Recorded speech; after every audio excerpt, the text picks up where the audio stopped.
The male lead had a face identical to mine, but I was the heir to a billionaire fortune while he was just a D-list actor. To prove he was my equal, he decided to seduce my fiancée, planning to stir up trouble on my wedding day. But before they could make their move, I preemptively announced that the wedding was off. The moment the words, "the wedding is cancelled," left my lips, the entire hall erupted. What's happening? Weren't he and Miss Davenport supposed to be childhood sweethearts?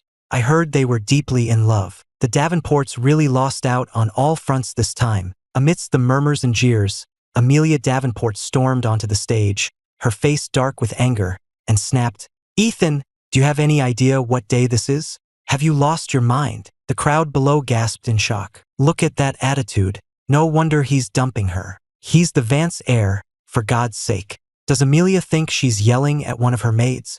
Mr. Vance Sr.'s expression turned thunderous. How dare the Davenport girl act so brazenly right in front of him? He could only imagine what she was like in private. Amelia never wanted to marry me. She was only doing it because of the pressure from her grandfather. Yet, when I announced the cancellation, her immediate reaction was to object. Amelia quickly rationalized it to herself. Her first love was Julian Croft. This was just a matter of pride. After all her years of careful planning, how could Ethan just call it off on a whim? Today was the day of the great Vance Davenport merger. With the groom backing out on the wedding day, she knew that by tomorrow, she'd be the laughingstock of all of New York City. A sharp glint appeared in Amelia's eyes. No, this wedding could not be cancelled. Perhaps because she was so used to ordering me around.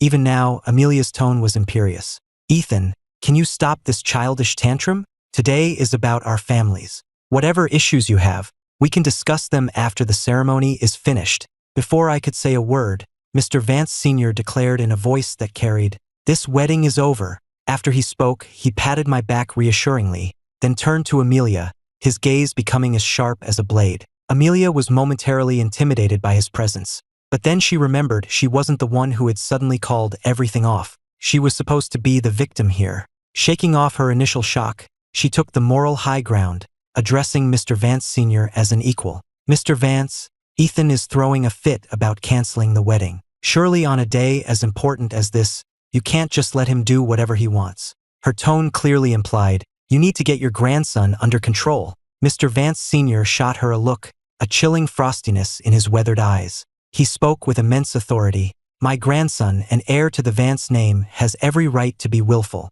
He can do as he pleases." In an instant, the entire ballroom fell into a dead silence. Though the old man hadn't moved a muscle, the crowd could almost hear the sound of a slap echoing across Amelia's face.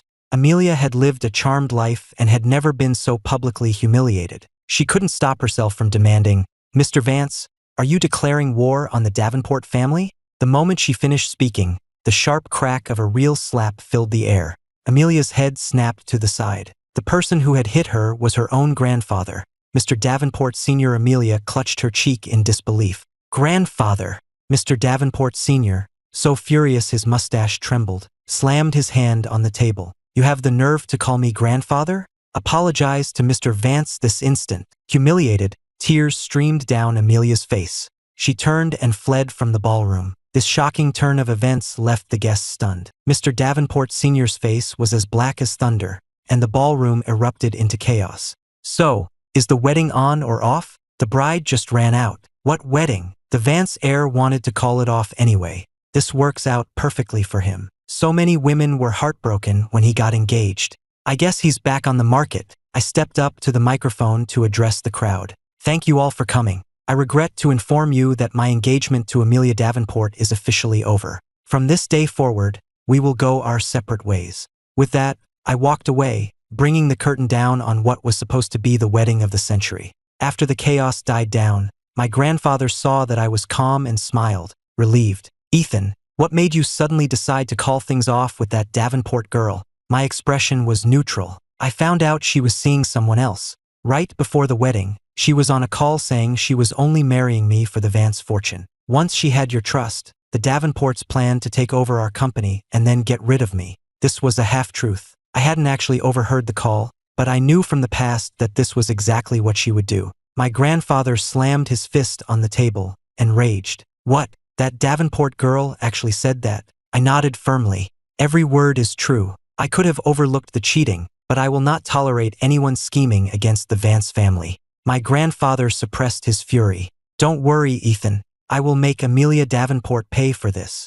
By the end of his sentence, his voice was laced with a chilling intent. But I shook my head. Grandfather, just dealing with Amelia won't solve the real problem. It's a temporary fix. The truth is, I want to join the Vance Corporation. My grandfather was taken aback. Ethan, why the sudden change of heart about the business? His reaction was understandable. The original Ethan had been obsessed with painting his whole life, even gaining some recognition in the art world. Although my grandfather had wanted to groom me as his successor, he saw my passion lay elsewhere and let me follow my dreams. Ethan, painting is what you love. All I've ever wanted is for you to do what makes you happy. A warmth spread through my chest. The old man truly gave his all for his grandson, but he couldn't protect me forever. If he could have, the original Ethan wouldn't have met such a tragic end. Grandfather, you won't be around forever. I've made up my mind. I'm going to take over the company. My grandfather nodded, a look of gratification on his face. And the first order of business upon taking over was to deal with my rival, Julian Croft. Elsewhere, Julian Croft suddenly shivered, feeling as if someone was watching him from the shadows. He quickly shook off the feeling of unease. Turning, his eyes lit up with surprise at the woman standing before him. Amelia, what are you doing here? Julian had been in his apartment, drinking away his sorrows, when Amelia suddenly showed up. Their encounter moved from the doorway to the bedroom, lasting until nightfall. Afterwards, Julian asked cautiously, "Isn't today supposed to be your wedding to Ethan? You being here?" Amelia cut him off before he could finish. "Don't talk about him. We called it off." Julian's eyes brightened. "Really? You're not going to marry him?" A flicker of unease crossed Amelia's mind, but she quickly suppressed it with years of resentment. "I'm the one who ended it." After their night together, Julian arrived at Starlight Entertainment the next day, looking refreshed and confident. At Starlight Entertainment, everyone knew Julian had a mysterious and wealthy sponsor. He was only a B-list actor, yet he had a company-provided luxury apartment and a private car. It was a level of treatment that even A-listers envied. A few up-and-coming actors greeted him respectfully. "Morning, Julian." Julian smiled and nodded back. He was in such a good mood today that he didn't even bother with his usual modest act. Amelia had finally promised not to marry that Vance heir. As soon as he stepped out of the elevator, he ran into his agent, Linda. "Morning, Linda." Julian offered a gentle smile. Linda's expression was grave. "Starlight has a new CEO, appointed from the top. There's going to be a major shakeup. I have a meeting on the 33rd floor." Julian stepped aside, unconcerned. With Amelia backing him, it didn't matter who the new CEO was. He was untouchable. Then, Linda gave him a mysterious smile. "By the way, there are a few scripts for leading roles in the break room. You're about to hit the big time." Julian's eyes widened, and he grabbed Linda's arm excitedly. "Linda, are you serious?" Linda nodded with a knowing smile. Julian sprinted back to the break room, his hands fumbling as he searched for the scripts. He was finally going to be a leading man. A future of fame and fortune was just within his grasp. In the 33rd floor boardroom of the Starlight Tower, department heads whispered amongst themselves, speculating about the new CEO sent down from corporate. A new king means a new court, and everyone was worried about their job security. At 10 o'clock sharp, the heavy boardroom doors swung open, and I strode in, commanding the room. The executives were secretly shocked. The new CEO was so young. More than a few of them wore expressions of disdain. My eyes scanned the room as I spoke calmly. "I'm Ethan Vance." Those three simple words made the color drain from every face in the room. This was the heir to the entire corporation. The same executives who had been sneering moments ago were now beaming. "Mr. Vance, a pleasure." I crossed one leg over the other. "In this building, you will call me Mr. Vance." They all replied in unison, "Understood, Mr. Vance." I nodded, satisfied. Good. Taking over Starlight Entertainment was going more smoothly than I'd expected. The heir card was certainly effective. "Linda." Hearing her name, Linda felt a knot in her stomach. "Yes, Mr. Vance? What can I do for you?" I asked nonchalantly. "You have an actor on your roster named Julian Croft, correct?" Linda answered cautiously. "Yes. He's 21, has played supporting roles in a few major productions, and is currently one of our B-list actors." Hearing this, a small smile played on my lips as I glanced at Linda. What a coincidence. He has the same last name as my mother's side of the family. I had already done my research. Linda wasn't Julian's original agent. Amelia had pulled strings behind the scenes to make the switch. Now, it was time to put things back in their proper place. Linda couldn't read my intentions, so she offered a safe assessment. Julian has decent market value and no negative press at the moment. My smile vanished. That actor with a name that reminds me of my own, I don't like him. You know what to do. The smile froze on Linda's face. Consider it done, Mr. Vance. On the 17th floor, Julian was engrossed in reading a script. Linda had picked out some great projects for him. Fantasy epics, modern dramas, high school romances, everything was there. Julian's favorite was the fantasy script. It told the story of a small-town boy who stumbles into a world of magic, becoming entangled in a web of love and conflict with his beautiful mentor, a demon queen and an elven princess. He dreamed of playing the lead, becoming an overnight sensation, an A-list star with endless movie deals and endorsement contracts. When Linda walked in, Julian greeted her with a radiant smile. "Linda, you're back. So who's the new CEO? I've been looking at the scripts, and Crown of Embers looks amazing." Linda cut him off, her face expressionless. "Crown of Embers isn't for you." Julian's smile froze. A flicker of disappointment crossed his face, but he quickly recovered.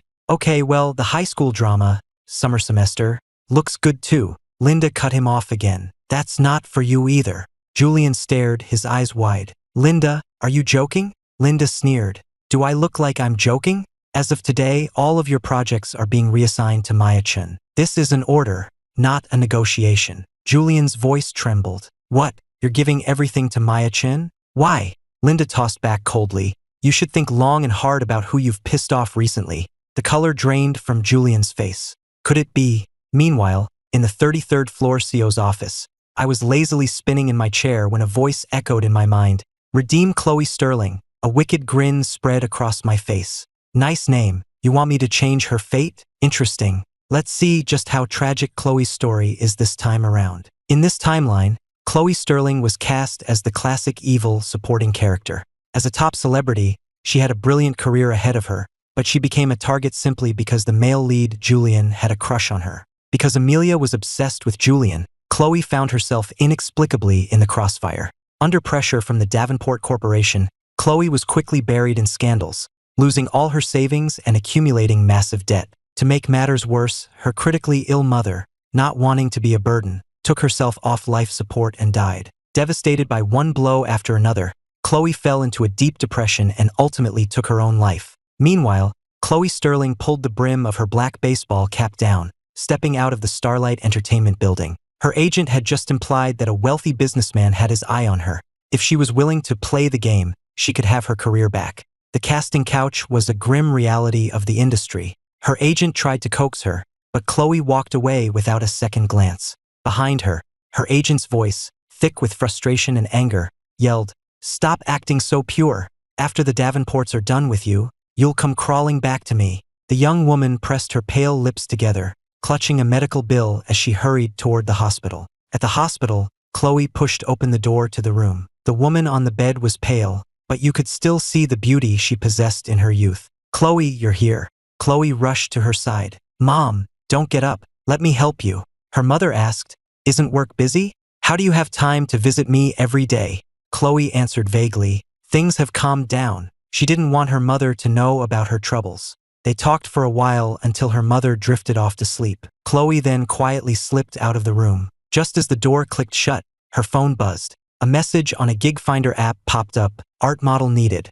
$1,000 an hour." Seeing the words $1,000 an hour, Chloe, who desperately needed the money, was tempted. Half an hour later, Chloe stood at the gates of the Inkwell estate, a private, gated community. The pressure was immense. Even at the height of her career, she could never have afforded a home here. The moment she pressed the doorbell, she had the urge to turn and run. After being canceled online, blacklisted by the industry, and deliberately shut out of every job, she had learned to be cautious. After all, with her looks, plenty of men had tried to take advantage of her. The mansion's gate swung open slowly. To her surprise, it wasn't some lecherous old tycoon who answered, but a young woman. Chloe breathed a silent sigh of relief. "Hello, I'm Chloe Sterling. I'm here about the art model position." The young woman's eyes widened as she pointed. "Wait, aren't you that famous actress?" "I used to be." Chloe's voice was even. "Can we begin now?" The woman quickly shook her head. "Oh, it's not me who hired you. It's my employer. Please, come in." Chloe followed the maid, whose name was Lucy, into the mansion. Lucy stopped in front of a studio on the second floor. My employer said you should go in alone. Lucy lowered her voice. And remember, whatever he asks you to do, just do it. Don't ask questions. Chloe gave a slight nod. Once Lucy had left, she stepped into the art studio. As she did, a languid voice drifted from within. Take off your clothes. Color instantly flooded the young woman's cheeks. What? Chloe took a flustered step back. I'm here to be a model, not to do anything else. She turned to leave. A soft chuckle came from behind the easel. Chloe stopped. What's so funny? She knew she should leave right then, but something about that laugh held her captive. The man's lazy voice drifted from behind the easel again. I think you've misunderstood. I asked you to take off your clothes because I twirled a paintbrush between my fingers. Miss Sterling, do you remember why you're here? The young woman bit her lip. To be a life model. Exactly. I set down my brush, my voice laced with a subtle, teasing quality. And I intend to paint your body. Chloe stood frozen, the tips of her ears turning pink. Her mind screamed at her to leave, but her feet felt like they were nailed to the floor. Another soft laugh came from behind the easel. Good. From now on, we'll do things my way. My voice suddenly became firm. No questions. Understood. Blushing, she nodded. I spoke again. Turn around. She obediently turned her back to me. I began to walk toward her, my footsteps growing louder. Chloe knew her employer was a man, but she hadn't expected someone so elegant and handsome. I circled her, studying her from every angle. When I came to stand in front of her again, she finally broke the silence. What are you looking at? I smirked. Inspecting the merchandise. I have to see if you meet the qualifications. I suddenly stepped closer. Chloe's breath hitched. His face was just inches from hers, making her heart pound and her cheeks burn. I watched her innocent reaction with amusement. This version of the villainess was surprisingly pure. Interesting. You seem a little nervous, Angel. Chloe flinched slightly when she heard him call her that. Since the online hate campaigns and being blacklisted by the studio, it had been a long time since anyone had spoken to her so kindly. I leaned close to her ear, my voice a teasing whisper. Is something wrong, Angel? The tips of Chloe's ears turned crimson. I'm not nervous. It's just a little warm in here. I gently pinched her burning earlobe. But Angel, your ears are bright red. Chloe grabbed my hand. Don't just touch my ears. I grinned. I'm not just touching them. I'm touching them very deliberately. Chloe was speechless. I waved a hand dismissively. All right, I'll stop teasing you. Now, take off your clothes. The air hung still for a few seconds. Chloe knew I only wanted to paint, but the blunt command still made her ears burn. She whispered shyly, could you please turn around first? I raised an eyebrow.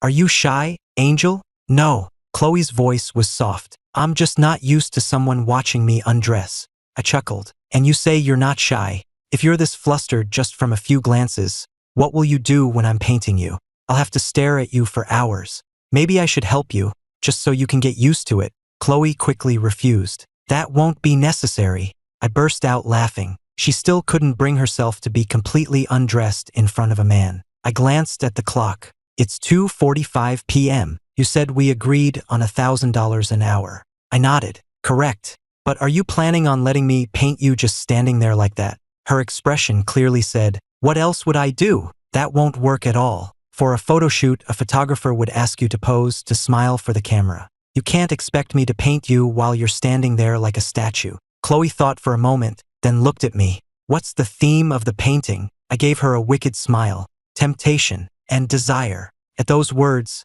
Chloe's expression froze. Temptation and desire? Even for a former star who had never been camera shy, being asked to embody those two words left her feeling awkward. Her old studio had branded her as a cool, aloof idol, a reserved and untouchable beauty that matched her real personality. Hearing my request, she was completely flustered, even stumbling over her words. Seeing her distress, I waved my hand. Forget it. You don't have to undress or pose. I'll just paint you as you are. With that, I sat back down at my easel, picked up a brush, and began to work on the canvas. My little companion, Fifi, who had been silent until now, finally piped up, her voice hesitant. Master, was it really okay to treat the prime being like that? I immediately corrected her. Not the prime being, just one of her fragments. Fifi fluttered her wings. I suppose that's true, but Master, it's still her. Aren't you afraid she'll make you pay for this later? What's there to be afraid of? I raised an eyebrow. Whether she lets me tease her is a measure of her grace. Whether my teasing works is a measure of my skill. Besides, aren't these powerful beings supposed to be all-forgiving and compassionate? I'm just flirting a little. It's not like I'm committing some unforgivable sin. Master, that just flirting line makes you sound like a total player. While I was having fun teasing a fragment of a cosmic entity, Julian Croft was having a much worse time. Julian's mood was bleak. His agent, Linda, blamed him for offending someone important. All of his projects had been cancelled, and the resources meant for him were now being funneled to a newcomer, Maya Chun. It was clear the studio was planning to promote her and shelve him indefinitely. Although Julian had gotten into acting because he was a fan himself, once he'd tasted the intoxicating feeling of the spotlight and public adoration, who would willingly give that up to become an ordinary person again? Julian certainly wasn't. Being a star was amazing. Fans adored you wherever you went. A single commercial or a TV role could net you millions. Even if he did something completely mundane, a legion of fans would instantly praise him for it. Julian reveled in the feeling of being a star. It fed his vanity like nothing else. Now that Linda was threatening to bench him, Julian, terrified of losing the life he'd built, began to panic.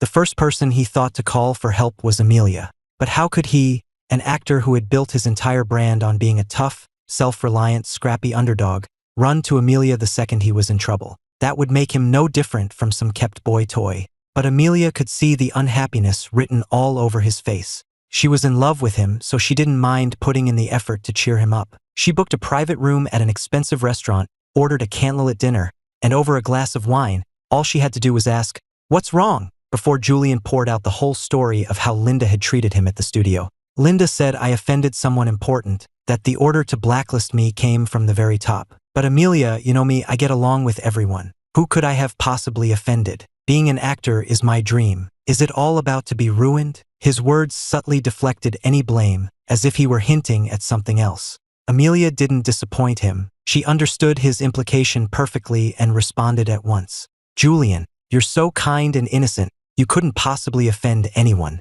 It must have been Ethan. Starlight Entertainment is a Vance company. He must have found out about you, and that's why she almost said called off the wedding, but caught herself just in time. If Julian found out that she had been dumped by the man she loathed most, she would be a laughingstock. Amelia paused, glossing over the details of the wedding day. The memory of me calling things off filled her with a fresh wave of resentment. Julian, don't worry. I will make Ethan answer for this. Julian, of course, believed her. With her promise, his worries vanished. After their romantic dinner, Amelia called the waiter over and handed him a black card to pay the bill. A few moments later, the waiter returned. I'm sorry, miss, but this card has been frozen. Do you have another form of payment? Amelia's face fell. Her card was frozen? She quickly realized it must have been her grandfather's doing. He was punishing her financially for running out on the wedding. She didn't have to guess. Her other cards were surely frozen as well. It was humiliating. She had booked a private dinner at one of the city's most exclusive restaurants, only to be unable to pay the bill. It was the most embarrassing moment of her life, and it had happened right in front of the man she loved. In the end, Julian, ever the gentleman, took out his own card and settled the bill. Julian knew how proud Amelia was.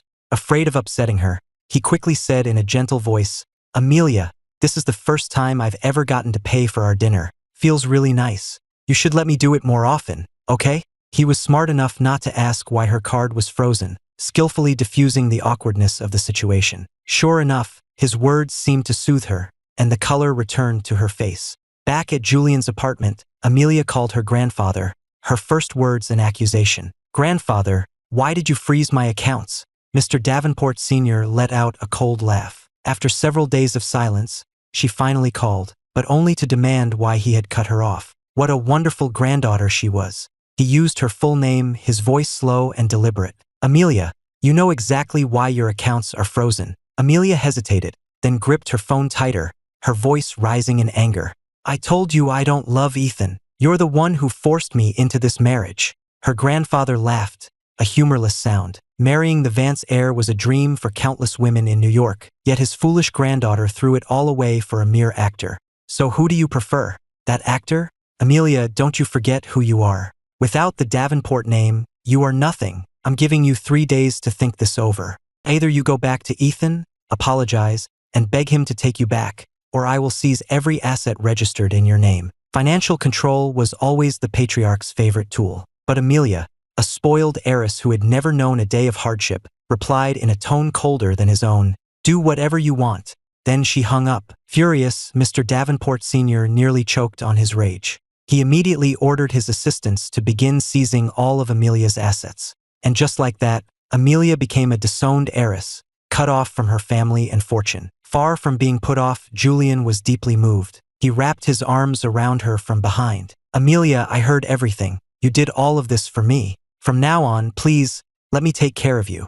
Amelia was still seething, feeling cornered by her grandfather, her heart filled with a resentment she couldn't express. If Julian had tried to convince her to go back and apologize, she wouldn't have been grateful. She would have lashed out at him instead. But his words made her feel understood. And in that moment, Julian, who promised to take care of her, seemed incredibly charming. "Julian, I knew I made the right choice with you." And so Amelia, the disowned heiress, moved into Julian's small apartment. For someone used to living in mansions, squeezing into a tiny apartment was a novel, if not entirely pleasant, experience. After several days lost in each other's company, Julian finally remembered his career. Amelia decided to accompany him to Starlight Entertainment, planning to stand up for him. "Julian, I'm coming with you. I'd like to see that agent of yours try to bully you with me there." The moment they arrived at Starlight, Amelia took Julian's hand, radiating the unmistakable aura of a powerful heiress. She fixed Linda with an icy stare. "So you're the one who's been bullying my Julian,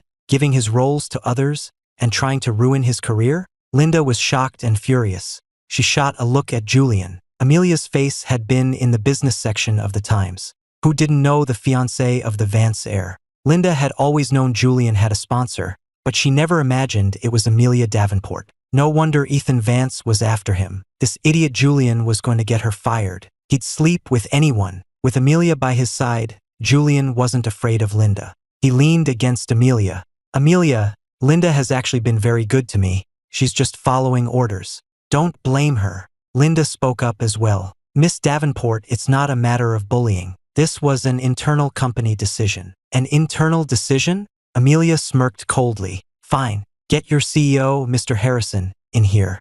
Mr. Harrison was the former CEO of Starlight. Clearly, Amelia hadn't heard the news. She expected Linda to look terrified at the mention of his name. Instead, Linda replied without blinking, "I'm sorry, Miss Davenport, but Mr. Harrison has been dismissed." Amelia frowned, a vague sense of unease creeping in, a feeling that things were slipping from her control. "Dismissed?" Linda replied evenly, "That's correct. The new CEO of Starlight Entertainment is Mr. Vance." "Mr. Vance?"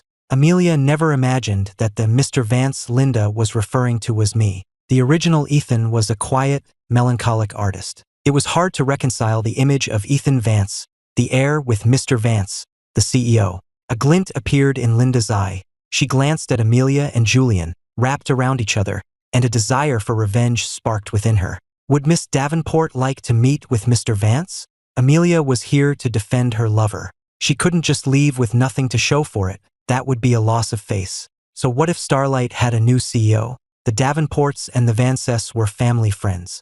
All she had to do was state her name, and this new CEO would have to show her some respect. Amelia lifted her chin, her expression arrogant, and ordered Linda, "Of course I want to see him. You go get this Mr. Vance down here to see me. Now." A strange smile played on Linda's lips.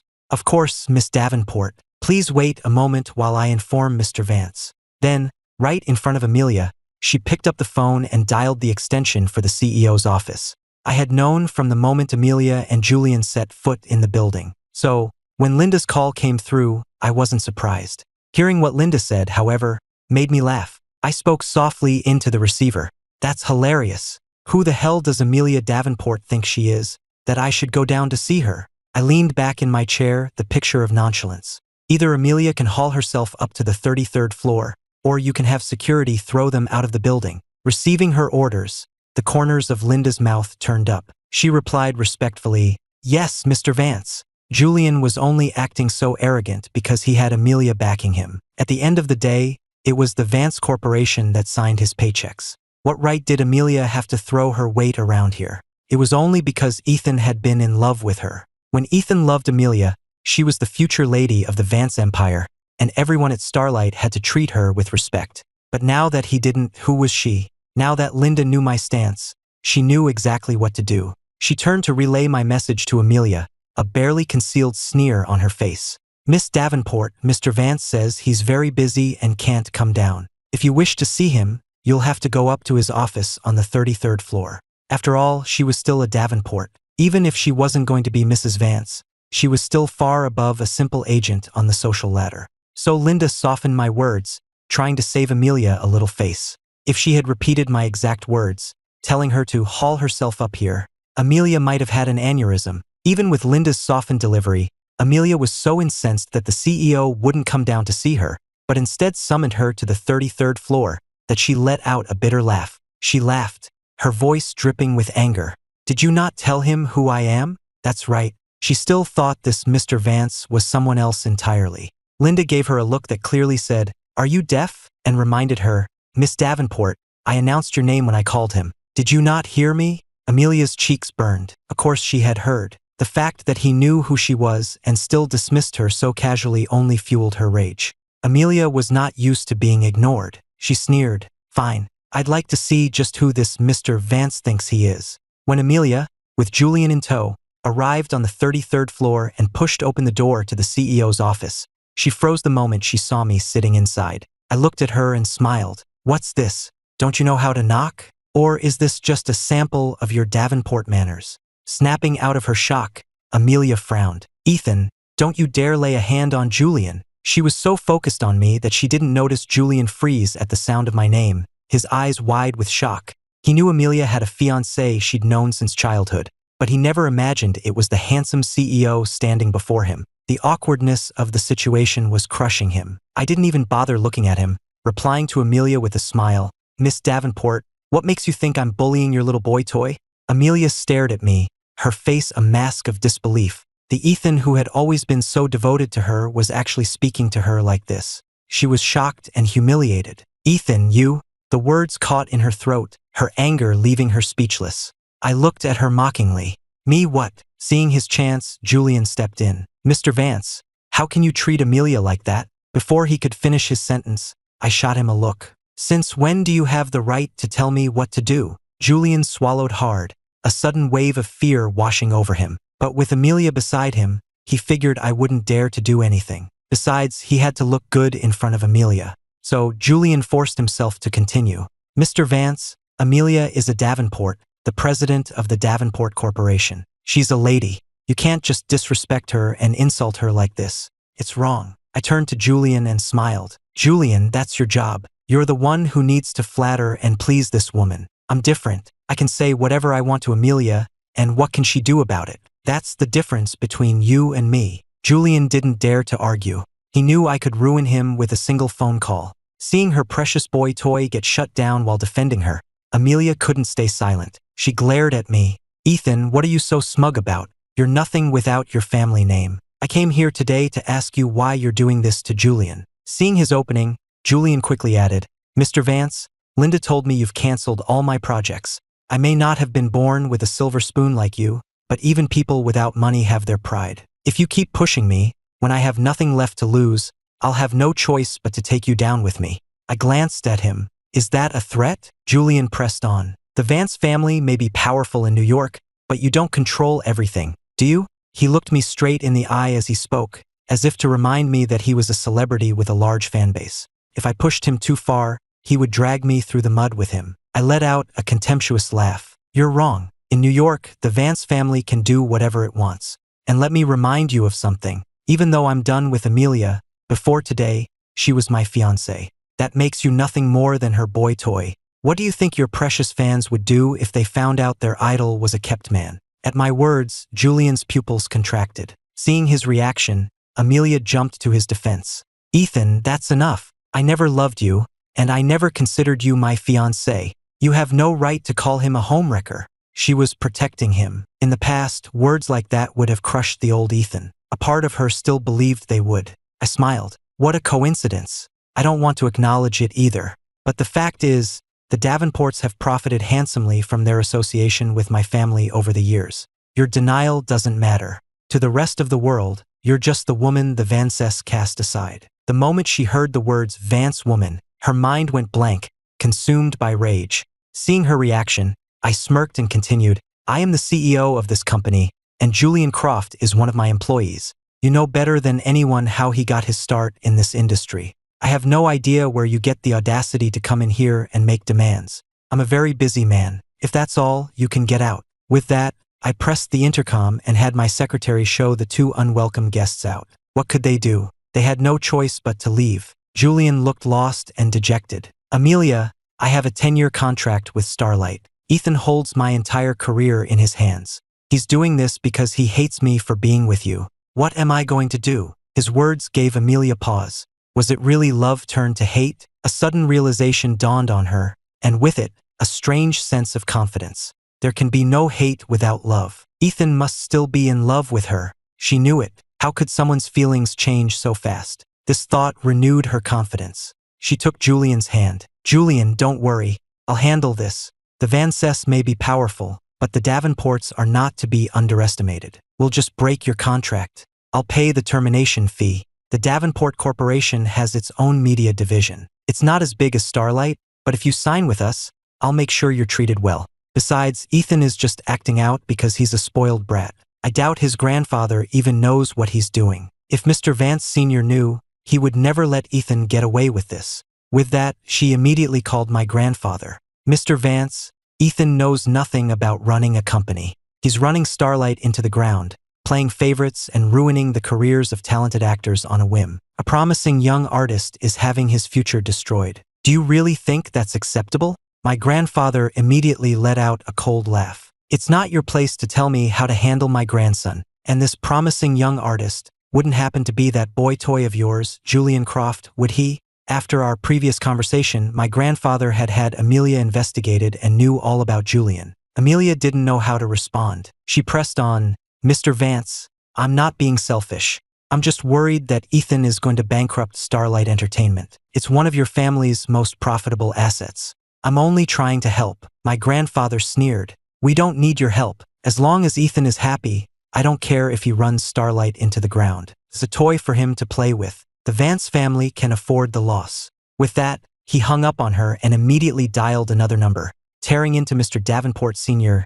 Davenport, get your granddaughter under control. She has the nerve to call me, defending her boy toy and criticizing my Ethan. I'm telling you, my patience is wearing thin. The apple doesn't fall far from the tree. And if the granddaughter was out of control, it was the grandfather's fault. The moment Mr. Davenport Sr. answered the phone, he was met with a tirade from my grandfather, and his face grew dark. My grandfather's attack was relentless, confident, and justified. Mr. Davenport Sr. couldn't get a word in edgewise. In that moment, he was being lectured like a schoolboy. Having been on the receiving end of my grandfather's wrath, Mr. Davenport Sr. naturally took his frustration out on the one who had caused it, Amelia. Amelia, you foolish girl, always causing trouble. Have you lost your mind? Do you have any idea who Ethan is? Harrison Vance dotes on that boy, and you had the audacity to complain to him directly.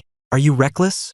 Or just plain stupid? This time, her grandfather was truly livid. After chewing her out, he hung up and then proceeded to publicly announce that he was cutting Amelia off completely. It was partly to appease my grandfather, and partly because Amelia had truly and utterly disappointed him. As for Amelia, she found that her influence within the Davenport Corporation had vanished. All the promises she had made to Julian were now just empty words. Since I had decided to make this pair pay for what they did to the original Ethan, I had no intention of stopping now. My status as the Vance heir was a powerful weapon. I didn't even have to get my own hands dirty. Once I made my dislike for Julian known, plenty of people were eager to curry favor by making his life a living hell. Every day, Julian would come home and complain to Amelia, begging her to do something, but what could she do? To add insult to injury, the luxury apartment Julian was living in was company property. I made a suggestion at the right time, and the company took it back. Julian and the now penniless Amelia were forced to move out. The company car he had been given was also repossessed. I was dismantling their lives piece by piece. Now, Amelia was completely dependent on her struggling actor boyfriend. She was lost. Was this really the life she had chosen? While Julian and Amelia were going through hell, I was thriving. Chloe arrived at the Inkwell estate on time every day. I would paint, admiring her beauty, occasionally teasing her just enough to make her blush before pulling back. And when Fifi gave me real-time updates on Julian and Amelia's miserable lives, I couldn't help but smile. I decided to go out for a drink to celebrate. The Velvet Rope was one of New York's most exclusive clubs, a place of neon lights and hedonism. And Chloe Sterling, once a top star, was now singing on its stage. Kyle Preston, heir to the Preston fortune, had always been one of Chloe's biggest fans. Back when she was famous, he would send flowers to her concerts and lavish her with expensive gifts, all in the hope of catching her eye. But back then, she was a star far out of his reach. Now that star had fallen, landing in this dark, chaotic world, seemingly within his grasp. Kyle didn't care about the online rumors. He had tracked her down to the Velvet Rope, where she now sang for a living. Chloe had chosen the Velvet Rope because its owners were powerful enough to be immune to the Davenports' influence. It was one of the few places Amelia couldn't touch her. I entered the club, found a booth, and watched Chloe on stage.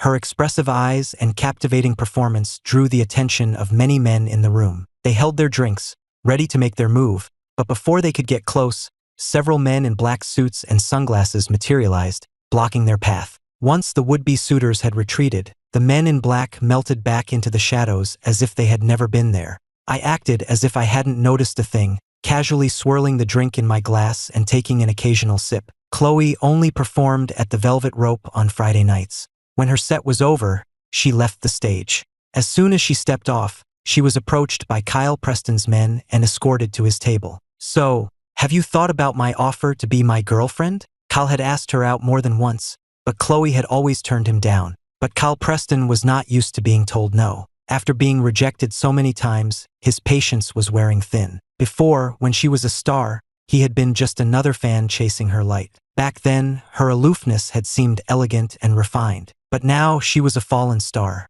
The fact that he was still interested in her, that he was still willing to make her his girlfriend, should have been a gift. Her lack of gratitude infuriated him. The last time they had spoken, he had left her with a thinly veiled threat, telling her to think carefully about his offer. In the original story, it was this rejection that sent Kyle over the edge. In a rage, he stormed into the hospital where Chloe's mother was staying and said horrible, cruel things to her.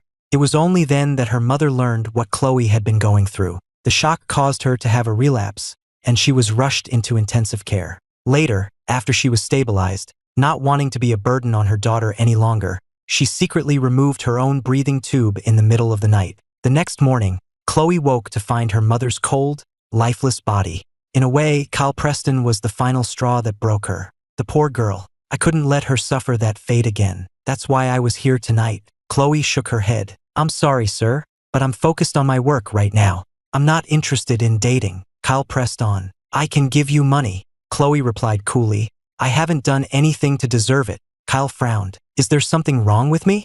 You keep turning me down. Are you seeing someone else?" Chloe was about to say no, but then an image of me flashed in her mind, and she hesitated. That single moment of hesitation was all Kyle needed. It ignited his fury. "I thought you were only focused on your work.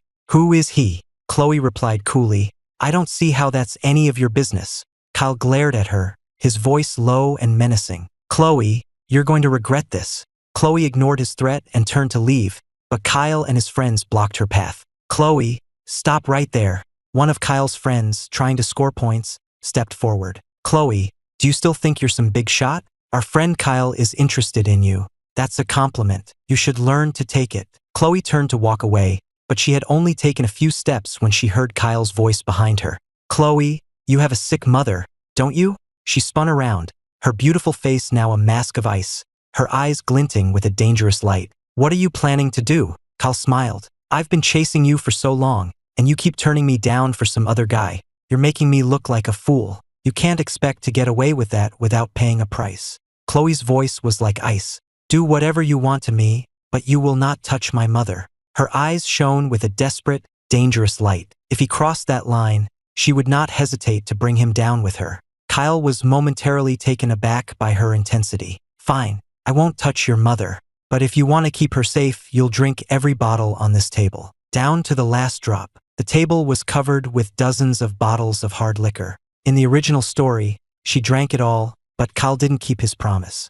He went after her mother anyway. But with her mother's safety on the line, Chloe couldn't afford to take that chance. Her slender, pale hand reached for a bottle. Before she drank, she said coolly, "I'll drink. I just hope you're a man of your word." With that, She tilted her head back and downed the entire bottle. The crowd around them started to cheer. Incredible! Keep going. That's just the first one. After the first bottle, the room was already starting to spin. As she reached for the second, a hand closed around her wrist, stopping her.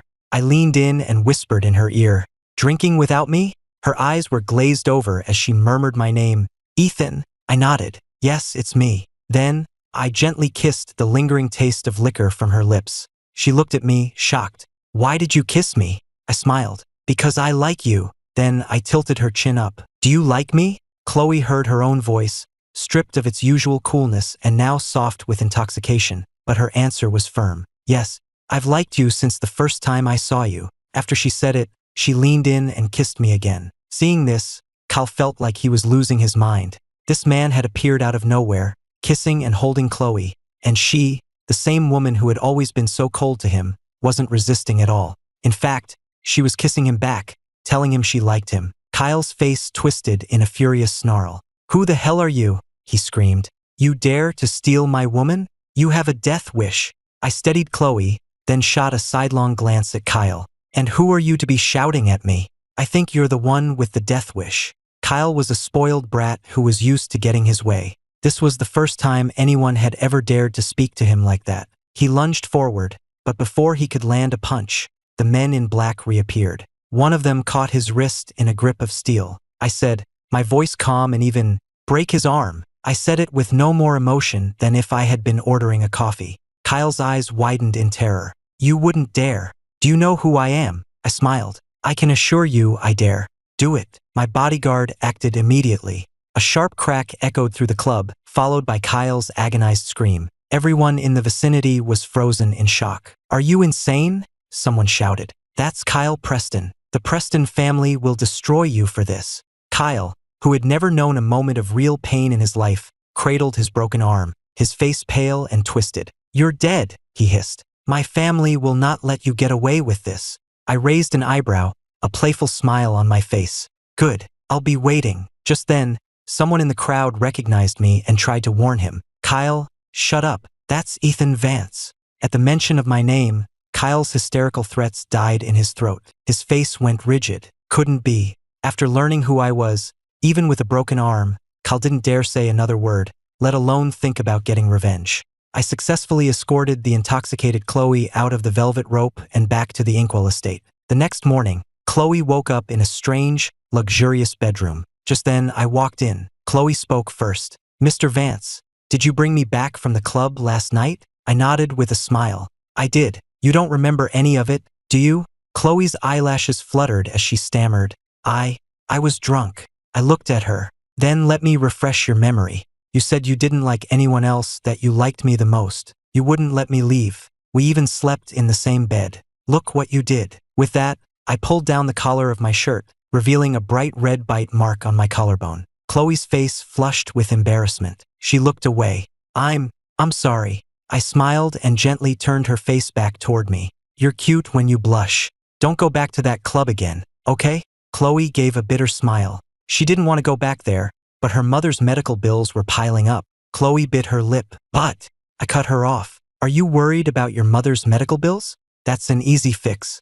All you have to do is get back into acting. You'll make more than enough money, and your mother won't have to know what you've been going through." A flicker of something crossed Chloe's eyes. She shook her head. "I'm blacklisted by Starlight. I can't sign with another studio. The penalty for breaking my contract is astronomical." In reality, at the height of her fame, any number of studios would have been willing to pay the fee to sign her. But she had made an enemy of Amelia Davenport. Their cash cow had become a liability, and no one was willing to touch her. A smile played on my lips. "Who said anything about another studio? Stay at Starlight. Maybe the company will decide to promote you again." Hearing this, Chloe looked down. "That's impossible. The person who had me blacklisted was Amelia Davenport." Chloe knew a little of the story, though she still had no idea how she had gotten on Amelia's bad side. She had heard that Amelia was practically a Vance. Since Starlight was a Vance company, how could they possibly go against her wishes? I cut her off before she could finish. "Amelia is not a Vance. In fact, she's been cast out by the Davenports. She's no longer president of their company. She can barely take care of herself right now, let alone cause any more trouble for you." Chloe didn't ask how I knew this. She knew I wasn't just some ordinary person. She looked at me, her gaze steady. Do you really want me to go back to acting? I nodded. Of course. You're at your most brilliant when you're on stage. Then I kissed her again. A faint blush crept up her cheeks. If this is what you want, what you'd like to see, then what's stopping me from stepping back into the spotlight? Some people choose to step out of the darkness and back into the light, while others fall from grace and are left to struggle in the mud. Amelia learned from her mother that her grandfather had not only cut her off financially, but was also planning to formally disown her. This news sent her mother into a panic. Amelia, if you keep fighting with your grandfather, if you don't come home, there will be no place for us in this family. Amelia, please, come home and beg him for forgiveness.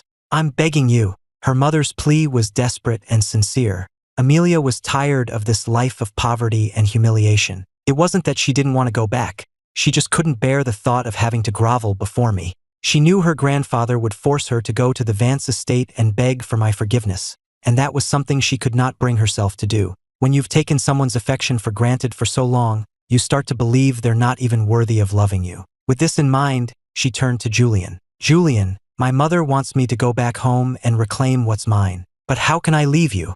Julian had his own agenda. In the past, he would have never wanted her to leave. He would have wanted her by his side every moment. But now, she was no longer the powerful heiress she once was.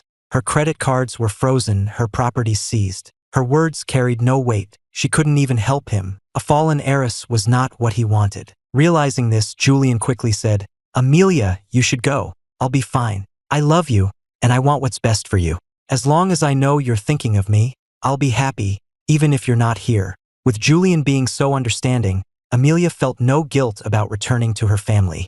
Although Mr. Davenport Sr. claimed to be disappointed in her, she was still the woman Ethan had once loved. Seeing her return obediently, he was secretly pleased. If she could win Ethan back, his years of planning might not be a total loss. There might still be a chance. With this in mind, Mr. Davenport Sr. said with a stern face, Ethan is the son-in-law I have chosen for this family. You can only return to the Davenport name if you can win his forgiveness and convince him to marry you. Amelia was not surprised by her grandfather's conditions. She saw right through his noble words to the naked ambition beneath. He was after the Vance family's fortune. A confident, sarcastic smile touched Amelia's lips. She quickly lowered her head to hide it as her grandfather looked her way. She said confidently, I understand, grandfather.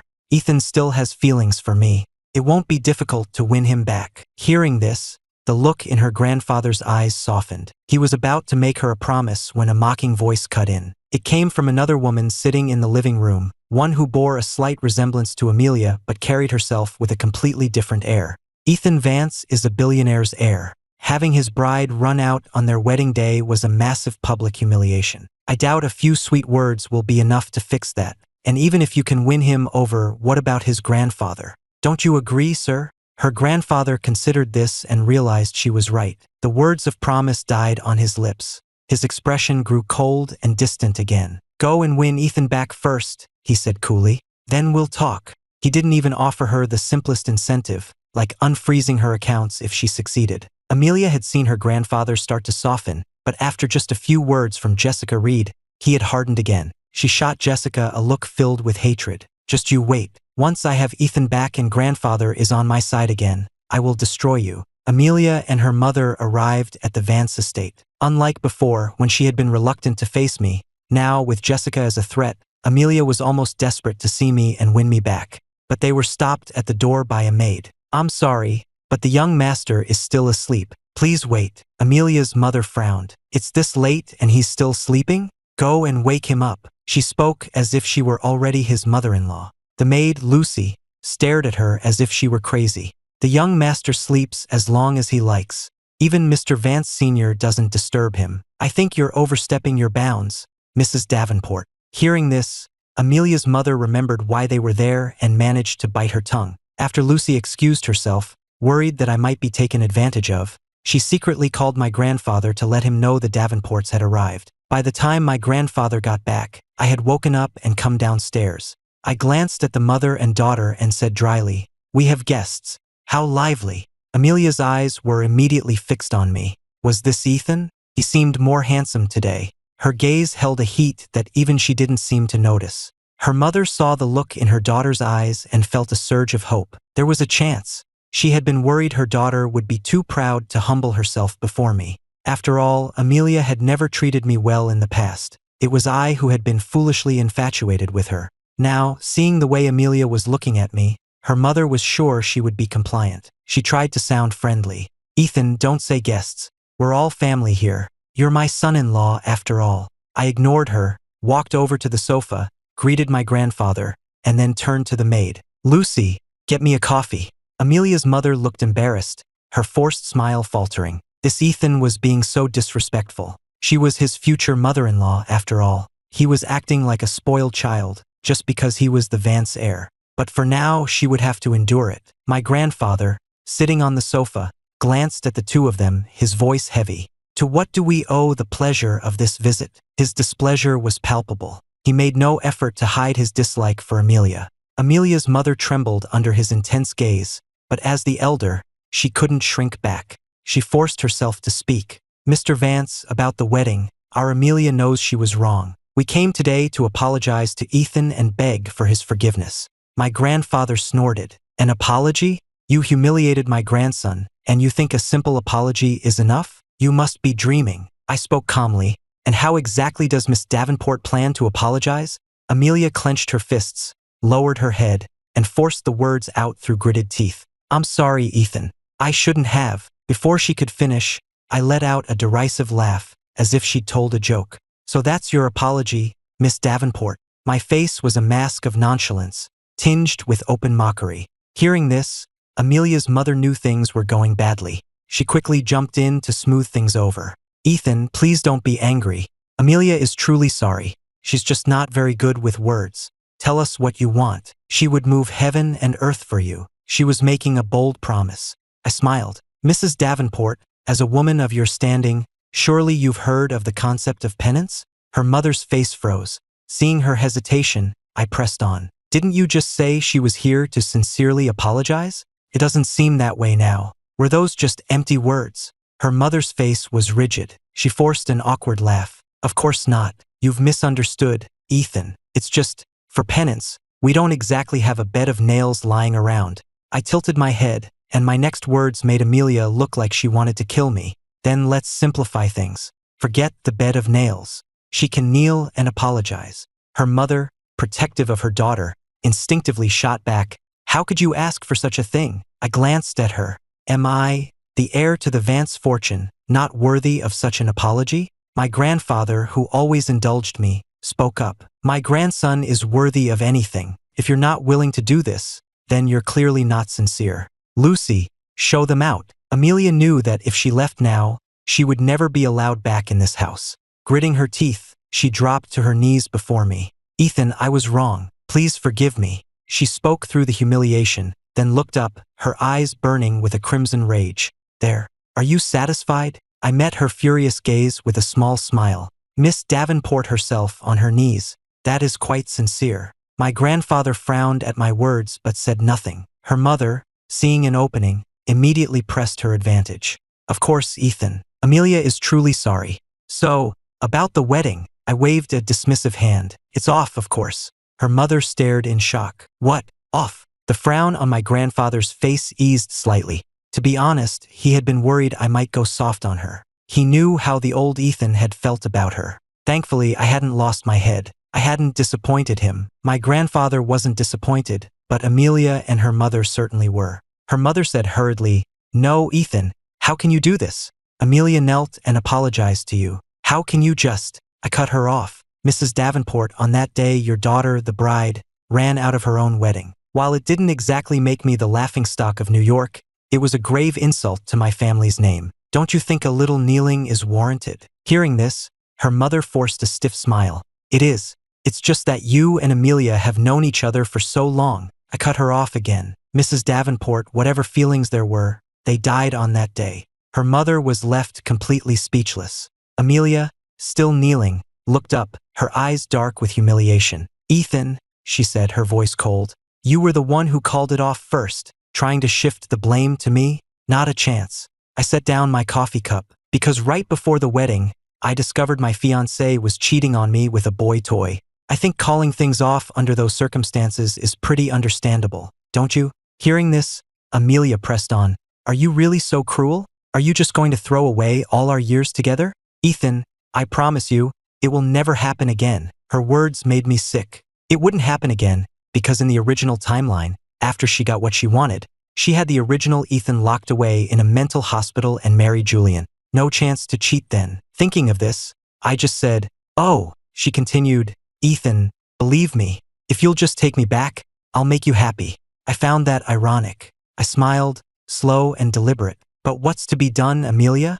I just don't think I believe you anymore. Amelia asked, Ethan, what will it take for you to trust me again? How about this? This time you can pursue me. If I want something to eat, you'll go get it no matter how far. You'll be at my beck and call 24/7. When I say jump, you'll ask how high. That kind of pursuit. Amelia listened, a vague sense of unease settling in. This was a pursuit? It sounded more like being my personal assistant. I tilted my chin up, my tone that of a spoiled heir. What, you're not willing? Amelia was trapped. Logically, my demands weren't entirely unreasonable. Our first wedding had been a public disaster. For a second attempt to work, one of us would have to be the one to give in. And given our respective situations, that person would have to be her. Even her grandfather would have forced her to agree. My motives seemed clear enough. I wanted her to pursue me, to show all of New York how devoted she was to me. But still, a sense of unease lingered. She felt that by agreeing, she was stepping into a trap. I met her gaze with a smile, thinking to myself with malicious glee, did she really think I was giving her a second chance? This was just an opportunity to torture her, to humiliate her, to crush her. In the end, with no other choice, Amelia nodded in agreement. Amelia's apology at the Vance estate was a partial success. Her grandfather was thrilled. He immediately unfroze her accounts and returned her cars and properties for her to use as she saw fit. Her grandfather said happily, Amelia, the fact that Ethan is giving you this chance means he still has feelings for you, but he's still a Vance. He can't just let this go without some show of remorse. Even if he wanted to, his grandfather wouldn't allow it. So this time you have to give it your all. Do you understand? Amelia nodded. I understand. And so, Amelia began her earnest pursuit of me. When I left work, Amelia was waiting for me outside the Starlight building. As soon as I stepped out of the building, she approached me. Ethan, I'm here to take you home. I glanced at the bouquet of roses in her arms with disdain. What are these? Seeing my displeased expression, Amelia frowned. They're roses. I replied bluntly, I'm not blind. I know they're roses. I'm asking why you're giving them to me. Are you trying to kill me? Amelia, who had gone out of her way to buy the flowers, was annoyed by my lack of appreciation but managed to hold her tongue. But my last question caught her off guard. She frowned. Ethan, what are you talking about? Why would I want to harm you? I shot her a look. You don't know I'm allergic to roses? You bring me a bouquet of roses, and you're not trying to kill me? The allergy was a lie, of course. Who would want flowers from a woman like her? I found the gesture tainted. Amelia genuinely didn't know. Ethan, you've misunderstood. I had no idea you were allergic. You don't even know I have allergies, and you have the nerve to talk about love and happiness? My eyes were filled with contempt for her. Amelia wanted to scream, but she knew she couldn't afford to anger me. She forced a smile. Ethan, I'm sorry. I didn't know. From now on, I'll pay more attention. I'll put you first. Please don't be angry. If you don't like the roses, I'll throw them away. Just then, I stopped her. Wait, I may be allergic, but it would be a shame to waste them. Why don't you give them to Julian? A little recycling. The word recycling made the smile vanish from her face. Julian was the man she loved. For me to reject her flowers and tell her to give them to him, calling it recycling, was a naked insult. Amelia suppressed her rage. Ethan, that's in the past. I have no feelings for him now. You're the Vance heir. You don't need to stoop to his level. Besides, he's not even here. I sneered and gestured casually in a certain direction. Look again. Isn't that him right there? Amelia's heart sank. She looked where I was pointing and saw Julian standing near the entrance to the building. He had clearly heard every word she'd said, and his face was a mask of hurt and disbelief. She couldn't help but call out his name. Julian. She wanted to tell him it wasn't what it sounded like, that she was just lying to placate me. Even when she had been at her lowest, living with him, they had had their share of arguments. He had never openly fought with her, but she had grown tired of his constant complaining and had often wondered if it was all worth it. But after leaving him, distance had made the heart grow fonder, and she had convinced herself that he was the one she truly loved. Now, seeing him so hurt by her words, she wanted nothing more than to run to him and tell him it wasn't true. But she couldn't. She gave him a long, meaningful look, hoping he would understand. Heartbroken, Julian turned and walked away. I called out his name. "Julian." He turned back. "Mr. Vance? What do you want?" "Here," I said, gesturing to the flowers. "I'm allergic. It's a waste to throw them out. You take them." I looked at the roses in Amelia's hand with open disgust, as if they were a piece of trash I couldn't bear to look at. Julian felt the sting of humiliation. He gritted his teeth. "Mr. Vance, I don't like roses." Before he could finish, I let out a cold laugh. "Julian, I'm not offering you a gift. Someone gave me these flowers. I'm allergic, and you happen to be here. I'm asking you to dispose of them for me. Take them home, throw them in the trash, I don't care. Understand?" The implication was clear. I didn't care what he wanted. He was just a convenient garbage disposal. His face paled. Suppressing his anger, he took the flowers and walked away. Amelia silently gritted her teeth, her hands clenched into fists at her sides. She would endure it. I thought to myself, let's see how long you can keep this up. I was in no hurry. Besides, the Vance and Davenport business empires had been intertwined for decades. Even if my grandfather wanted to dismantle them, it would take time. Giving Amelia a chance to win me back was just a smokescreen to keep her grandfather complacent. The Vance family was already slowly closing the net, waiting for the right moment to strike. And of course, we had an inside woman, Jessica Reed. Jessica was the illegitimate daughter of the Davenport patriarch. She hated the family, and her true goal was to bring the entire Davenport empire crashing down. When she secretly approached me to propose an alliance, she laid bare her painful past to prove her sincerity. It turned out her mother had been assaulted by Amelia's father and had become pregnant with Jessica as a result. Mr. Davenport Sr. had paid her mother off to keep her quiet, while Amelia's father, the perpetrator, had gone on with his life, not even bothering to remember her mother's name. Jessica grew up with the stigma of being an illegitimate child. Her mother died of depression when she was young, and she was raised by her grandparents. She worked hard, made a name for herself in the world of finance, and eventually caught the eye of Mr. Davenport Sr., who decided to officially acknowledge her. But his acknowledgement was not a negotiation. He offered her grandparents a sum of money to sever their ties with her and forced her to take the Davenport name. This was the final straw. From that moment on, she was determined to bring the Davenports down. On her own, fulfilling that wish would have taken her years. So she approached me, proposing an alliance with the Vances to bring down the Davenports from the inside out. Having an ally on the inside was the perfect opportunity. I had no reason to refuse. After our meeting, as Jessica was leaving my office at Starlight, she ran into Amelia on her way in. When Amelia saw Jessica coming out of my office, she glared at her with open hostility. "You, Jessica, what are you doing here?"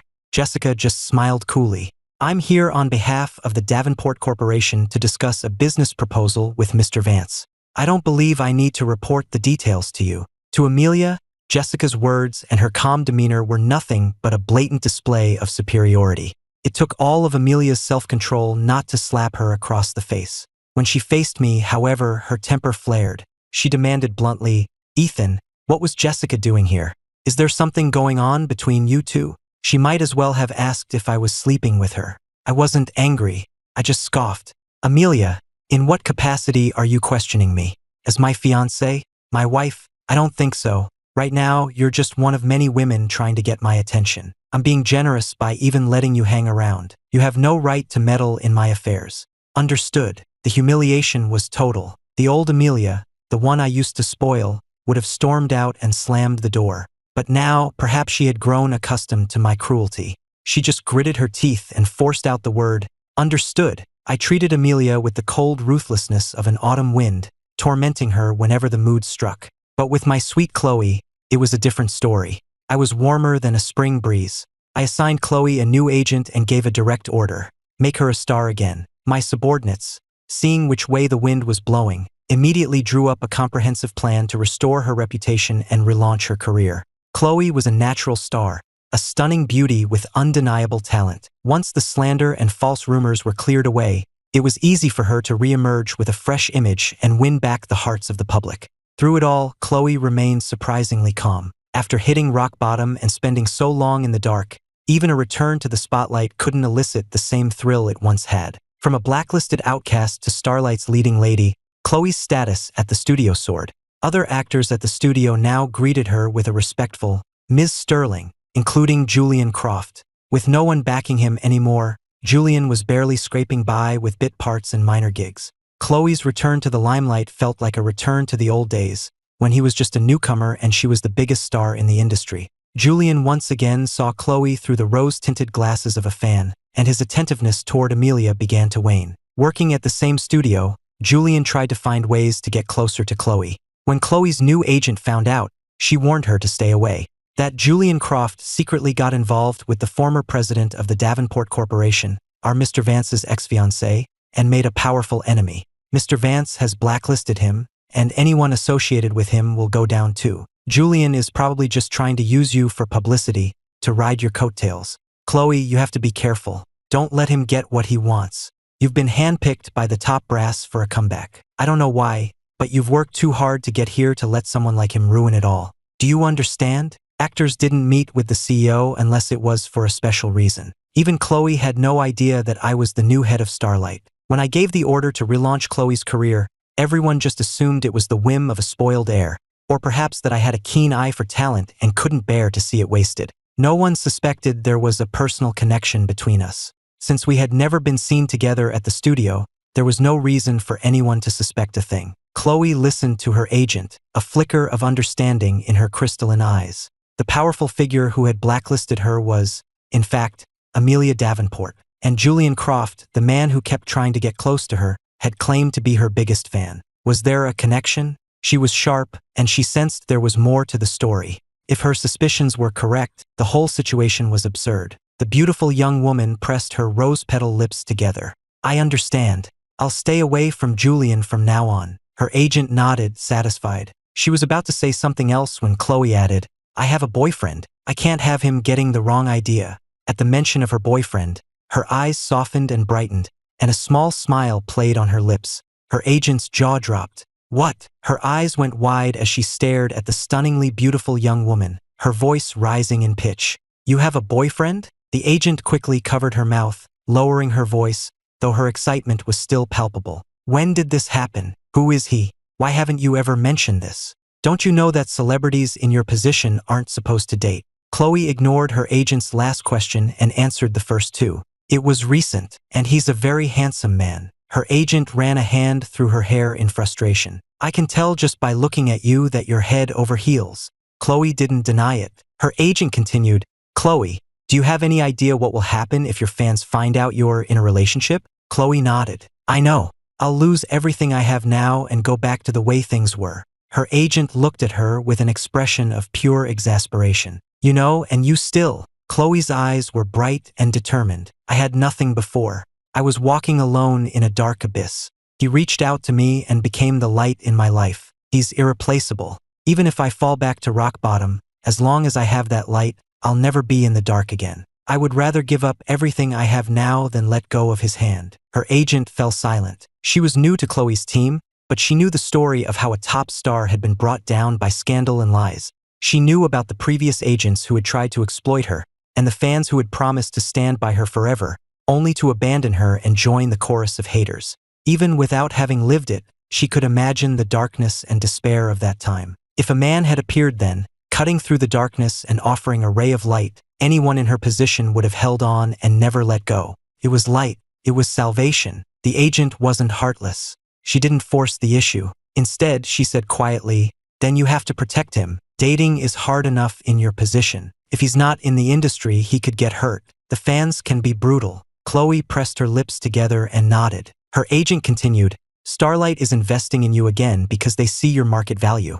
A boyfriend isn't the end of the world. I know the contract says no dating for 5 years, but nobody really follows that rule. Still, as your agent, you need to tell me who he is. I need to be prepared so I can handle any problems that might come up. Chloe knew she was right. She hadn't intended to keep it a secret, but her agent had never asked, and Chloe was naturally a private person. She wasn't about to announce it to the world. But now that she had asked, there was no reason to hide the truth. Her agent asked, is he in the industry or a civilian? Chloe replied, a civilian, but she silently added to herself, and he's more handsome than most of the actors in Hollywood.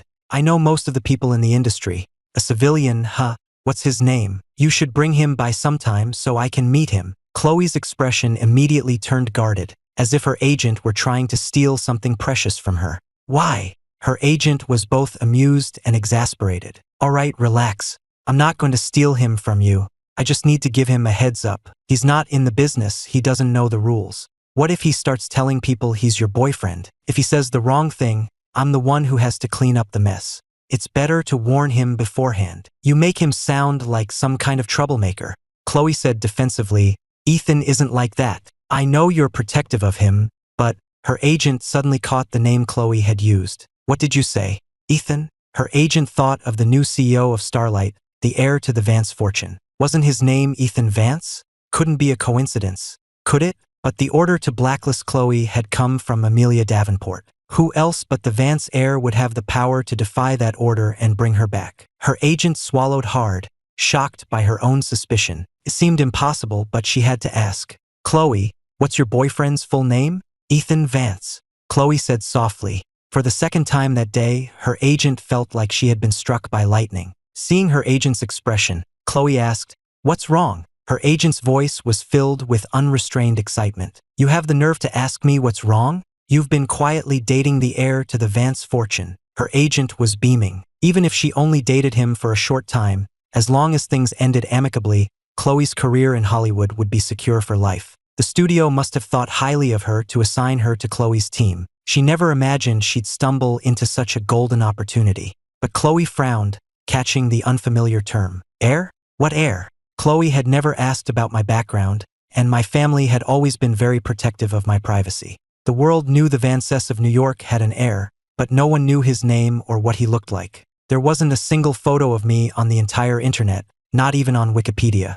The disastrous wedding was supposed to be my first public appearance. The press had been invited and everything. But after Amelia ran out, my family's reputation was on the line. My grandfather, protective of me, forbade the media from publishing a single detail about me, not wanting me to become a topic of public gossip. The Vances' influence in New York was immense. No media outlet would dare defy them and risk being shut down. As a result, my identity remained a secret, known only to a select few in New York's high society. Later, when I took over as CEO of Starlight, I became a more public figure, but only the top executives at the company knew who I really was. The actors only knew that a new CEO named Vance had been appointed from corporate. As a newly reinstated actress, Chloe hadn't yet been privy to that kind of high-level information. Besides, Chloe wasn't the curious type. She was naturally private, so it wasn't surprising that she didn't know the CEO's full name. Her agent gave her a strange look. Wait, you really don't know who Ethan Vance is, do you? Chloe pressed her lips together.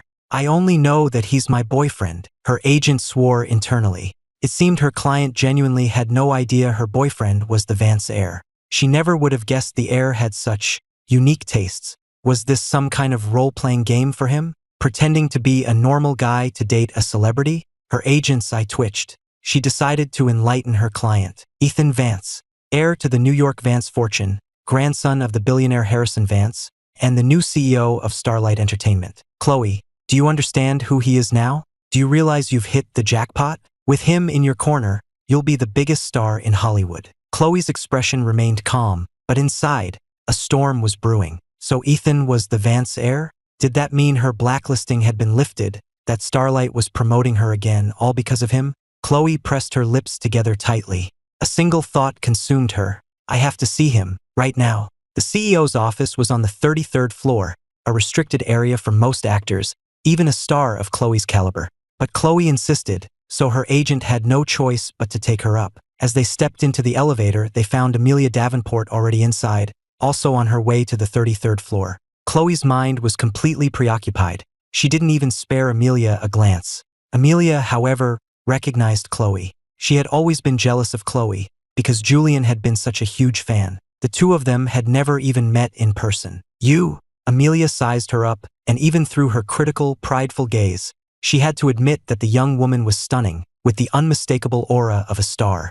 Amelia frowned. Didn't I have her blacklisted? How is it that she still looks like a star, completely untouched by it all? Chloe's mind was racing. She didn't even register Amelia's comment. Being ignored by Chloe, Amelia's anger flared. How dare she ignore her? It was the agent who stepped in to break the tension. Miss Davenport, what a pleasure. Do you know our Chloe? Amelia, still fuming, sneered. Just some actress. Who would want to know her? Just you wait. I'll have her blacklisted again by the end of the day. The agent forced an awkward smile, but inwardly, she scoffed. What's she got to be so arrogant about? What's she so proud of? The man you're desperately trying to win back is my client's boyfriend. Ha!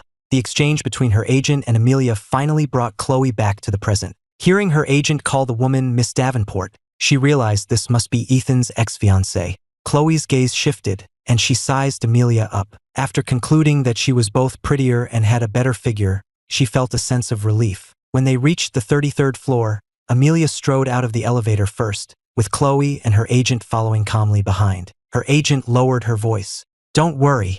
Even if she and Ethan get married someday, he was still your boyfriend once. He won't let her hurt you again. Hearing this, Chloe frowned. Married? Why would they get married? Are you kidding? The Davenports and the Fiancées are two of the most powerful families in New York. They grew up together. Of course they're going to get married. Her agent glanced at her. You don't actually think you're going to marry the heir, do you? Chloe said nothing. Her agent patted her shoulder and said, her voice full of sincere advice, Chloe, be realistic. You and he are from different worlds. Dating is one thing, but marriage is another. People like him marry people from their own circle. I hear Miss Davenport is trying to win him back. They've known each other their whole lives. They could get back together any day. You should just enjoy this for what it is and not get too serious. Chloe, who had been silent until now, slowly lifted her head, her crystalline eyes dark with an unfamiliar intensity as she looked at her agent. And what if I insist? As she spoke, a hint of obsession flickered in her eyes.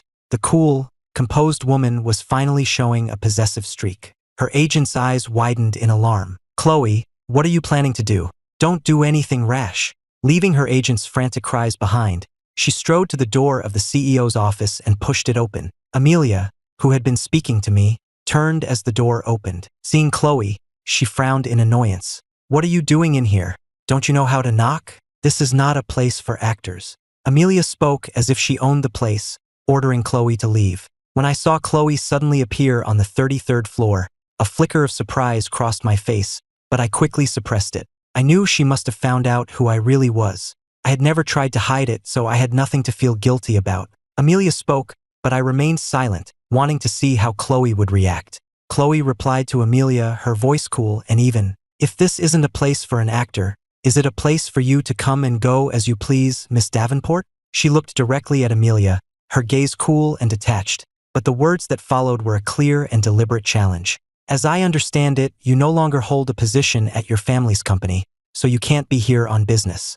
As for personal matters, your engagement to Mr. Vance was terminated long ago, because you were cheating on him with another actor. So I see no reason for you to be here, shamelessly harassing him. Don't you agree, Miss Davenport? Chloe's words were delivered in a calm, measured tone, but each one was a precision strike, hitting Amelia exactly where it hurt most. I rested my chin in my hand, watching with amusement. This sharp, confrontational side of her was a far cry from her usual cool composure. I was enjoying the show too much to intervene. Amelia's face contorted like a cat whose tail had been stepped on. She glared at Chloe, her eyes spitting venom. Who do you think you are? What right do you have to interfere in my business with Ethan? What gives you the right? Hearing this, Chloe didn't back down. Instead, she walked over to me and, as Amelia watched in stunned silence, leaned down and kissed me on the lips. Straightening up, she shot a sidelong glance at Amelia, her voice soft but firm. As it happens, I'm Ethan's girlfriend, so I believe your questions are better directed at yourself. Amelia's eyes widened in disbelief. She felt like she was going to lose her mind. Ethan, he was cheating on her, right in front of her face. Burning with the shame of betrayal, Amelia turned to me, her eyes filled with a murderous rage. She demanded, her voice shaking with fury, Ethan, don't you think you owe me an explanation? I found this amusing. And what exactly would you like me to explain, Miss Davenport? Stop playing dumb. Amelia pointed a trembling finger at Chloe. What is going on with her? Without a hint of guilt, I smiled and pulled Chloe onto my lap, wrapping an arm around her like a king with his queen. As you can see, I said, she's my girlfriend. I turned and planted a soft kiss on Chloe's cheek, then looked back at Amelia with a raised eyebrow. Any other questions, Miss Davenport? Amelia's face was a mask of pure rage. Ethan, if she's your girlfriend, then what am I? Your fiancé. You're nothing. And allow me to remind you, Miss Davenport, you are not my fiancé anymore. I shot her a contemptuous look. So, since we're both single, I'm just dating. Don't act like I'm the one who cheated on you. Amelia's face darkened. So you were just playing with me? I had let her pursue me, and she had thought it was because I still had feelings for her, that I was giving her a real chance. She had spent all this time enduring my moods, doing everything I asked. And all the while I had been with this actress, just leading her on. Ethan, you bastard. You scumbag. You've been playing me this whole time. She looked at me as if she wanted to tear me limb from limb. I met her gaze, enjoying the chaos, and asked, "You're only just now figuring that out? How slow?" After that final humiliation, it was no surprise that she couldn't stay a moment longer.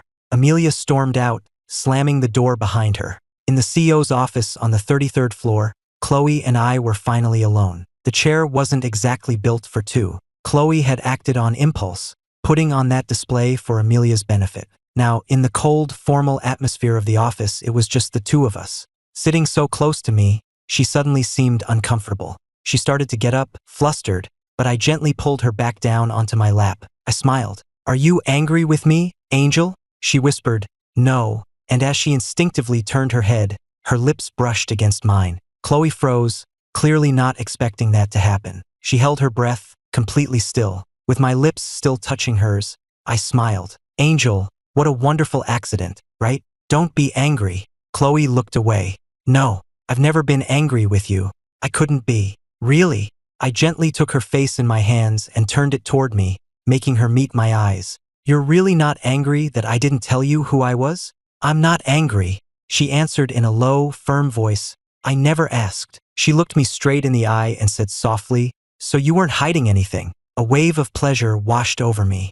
Even if she had been angry, I could have easily won her back, but that would have been far less interesting. This mutual understanding was much more satisfying. I gave her a soft kiss. "You're so good, Angel." Chloe resisted the urge to kiss me back, her mind clearly on something else. "That woman, Amelia, are we going to be okay?" Everyone said the Fiancés and the Davenports were a perfect match, that Ethan and Amelia were childhood sweethearts destined to be married. The look on Amelia's face when she left, "She's not going to let this go." Chloe didn't come from money. She didn't understand the feuds of the rich and powerful. But she was worried about me. "Don't worry, Angel. I knew what I was doing. I'm not afraid of Amelia or her family." To ease her worries, I explained a few things. In New York, in terms of power and wealth, the Davenports are nothing compared to the Fiancés.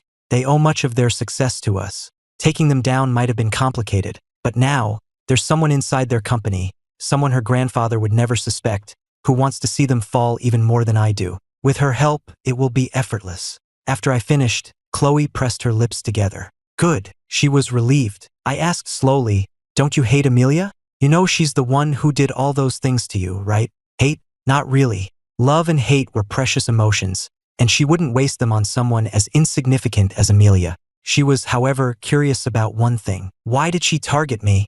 I answered, enunciating each word. "Because of Julian Croft." Julian Croft? If her agent hadn't mentioned his name earlier, she wouldn't have even known who he was. And even then, it was just a name. Chloe said, "I don't know him." When she was a top star, she wouldn't have noticed a small-time actor like Julian. Later, after she was blacklisted and he became famous, she wasn't paying attention to the comings and goings of the industry. She had no idea why she had been targeted by Amelia over a man she didn't even know. I cleared it up for her. "Julian is a fan of yours." At first, she didn't understand the connection. What did Amelia targeting her have to do with Julian being her fan? Then she remembered that Amelia and Julian were lovers, and she was left speechless. Is there something wrong with that woman? It was the first time the cool, reserved beauty had said something so blunt, but she had hit the nail on the head. There was definitely something wrong with Amelia. I laughed in agreement. There's definitely something wrong with her. Otherwise, she wouldn't have gotten jealous over her boyfriend's celebrity crush and had you blacklisted. But then again, it's your beautiful face that causes all this trouble, Angel. Chloe pouted, a rare childish expression on her usually composed face. Is that my fault? Seeing her pout, I quickly soothed her. No, of course not. My Angel is too beautiful for her own good. If anyone's to blame, it's Julian for his obsession and that crazy woman Amelia. At the mention of Amelia's name, a familiar thorn pricked at Chloe's heart. Ethan, do you love her? Her long lashes cast shadows on her cheeks. After asking the question, she couldn't bring herself to look at me. I gently lifted her face to meet my gaze. Are you jealous, Angel? I knew she was usually cool and reserved, so I expected her to be silent. I wasn't expecting a confession, but then I heard her whisper, yes, I'm jealous that she was your fiancée. I know I shouldn't be. I came into your life too late, and that's no one's fault. But I'm still jealous. It was the first time she had been so open about her feelings with me. I liked it. I was falling for her more and more. I kissed her forehead. You don't need to be jealous, Angel. You're mine now and I'm yours. As for Amelia, just consider her a mistake from my past, when I was young and naive. I was talking about the original Ethan, so I felt no guilt. From my perspective, letting himself be destroyed for a woman like Amelia was just plain stupid. But Chloe didn't know I wasn't talking about myself. Don't say that about yourself, Chloe said. She was the one who was wrong. I'll be good to you. I won't be like her. I smiled. Then I'll be looking forward to it. A short time later, the Davenport Corporation collapsed, declaring bankruptcy with shocking speed. Mr. Davenport Sr. had spent his entire life building his company, trying to elevate his family's name. He had schemed for years, even grooming his granddaughter from a young age to win the affection of the Vance heir. And in the end, his empire was destroyed, brought down by his own two granddaughters, one directly and one indirectly. The shock was too much for him. He fell ill and never recovered. With the family business gone and its patriarch incapacitated, the once great Davenport family vanished from the landscape of New York's elite. With the family gone, Amelia was no longer an heiress. All of her assets were seized and auctioned off by the banks. This time, she truly had nothing. With nowhere else to go, Amelia thought of her true love, Julian, and knocked on the door of his small, run-down apartment. Julian opened the door, and his face fell. It wasn't just Amelia, her mother was with her. Amelia's blouse was wrinkled, as if she'd been sleeping in it for days. Her eyes were bloodshot. She looked exactly like what she was, a fallen heiress. Her eyes, shadowed by her dark hair, were filled with a deep sadness as she looked at him. Julian, you've heard what happened to my family, haven't you? Julian pressed his lips together and nodded slowly. Amelia, don't be sad. I know you'll get through this. Amelia gave a bitter smile. Julian, she said slowly, my mother and I, we have nowhere to go. Can we stay with you for a while? For someone as proud as Amelia, saying those words, especially in front of the man she loved, was like breaking her own spirit, piece by painful piece. A flicker of hesitation crossed Julian's face. Taking in Amelia was one thing, but her mother? A notoriously difficult high society woman? He wanted to say no, but Amelia was still the love of his life, at least for the moment. Looking at her, he couldn't bring himself to refuse. He let them in. The moment her mother stepped inside, she began to criticize the apartment with open disgust. How can people live in a place like this? Our powder room is bigger than this entire apartment, and the floors are filthy. It looks like a garbage dump. Julian's face darkened. Was she implying he lived in a toilet? Her mother clearly hadn't adjusted to her new circumstances. She still acted like the lady of the manor, ordering Julian around, making him clean the entire apartment from top to bottom. Then, complaining that the guest room was too small, she demanded he give her the master bedroom. Exhausted and with an aching back, Julian lay on the small bed in the guest room, feeling utterly miserable. While her mother was ordering him around, Amelia hadn't said a word. It was only now that she came to him, hugging and kissing him, saying, Julian, you've worked so hard.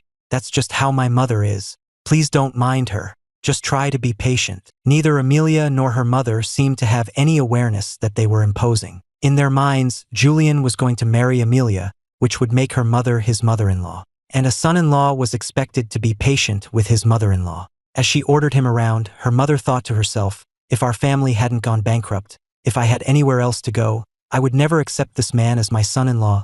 Asterisk, it's his good fortune to be with my daughter. What's wrong with me giving him a few orders? Asterisk, while Amelia and her mother saw this as perfectly normal, Julian was filled with a growing resentment. Who said he wanted to marry Amelia? Her family was bankrupt. He was young, handsome, and a rising star.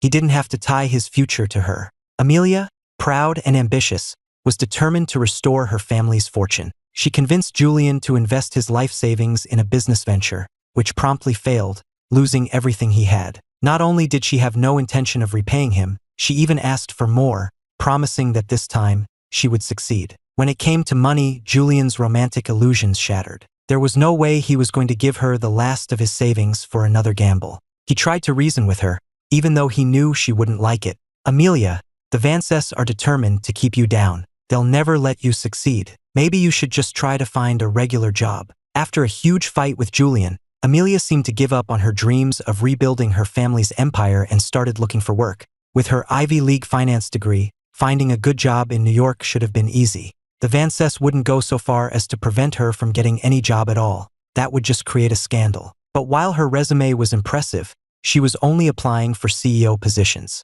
What company was hiring a CEO through a public job posting? It was a joke. Predictably, she never heard back. The thought of starting at the bottom as a junior employee was unbearable to her. Her pride wouldn't allow her to work for someone else. And so, she remained unemployed, completely dependent on Julian. Julian was no longer a rising star. His career had stalled and he was back to taking bit parts, his income a fraction of what it once was.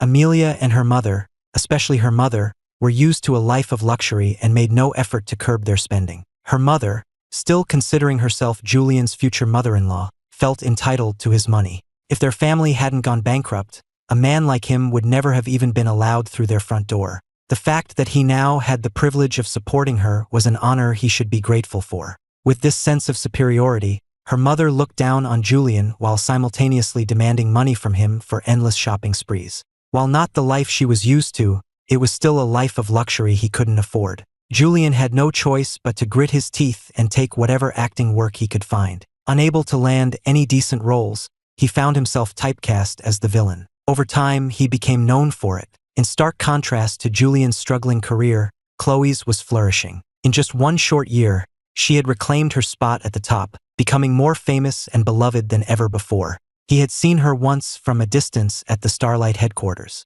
She seemed even more beautiful than he remembered, her presence more poised and elegant. One look was enough to make him feel completely unworthy. He had thought about approaching her, not with any ulterior motives, but simply as a fan wanting to get closer to his idol. But her agent was always hostile toward him, keeping a close watch, and he was never able to get near her.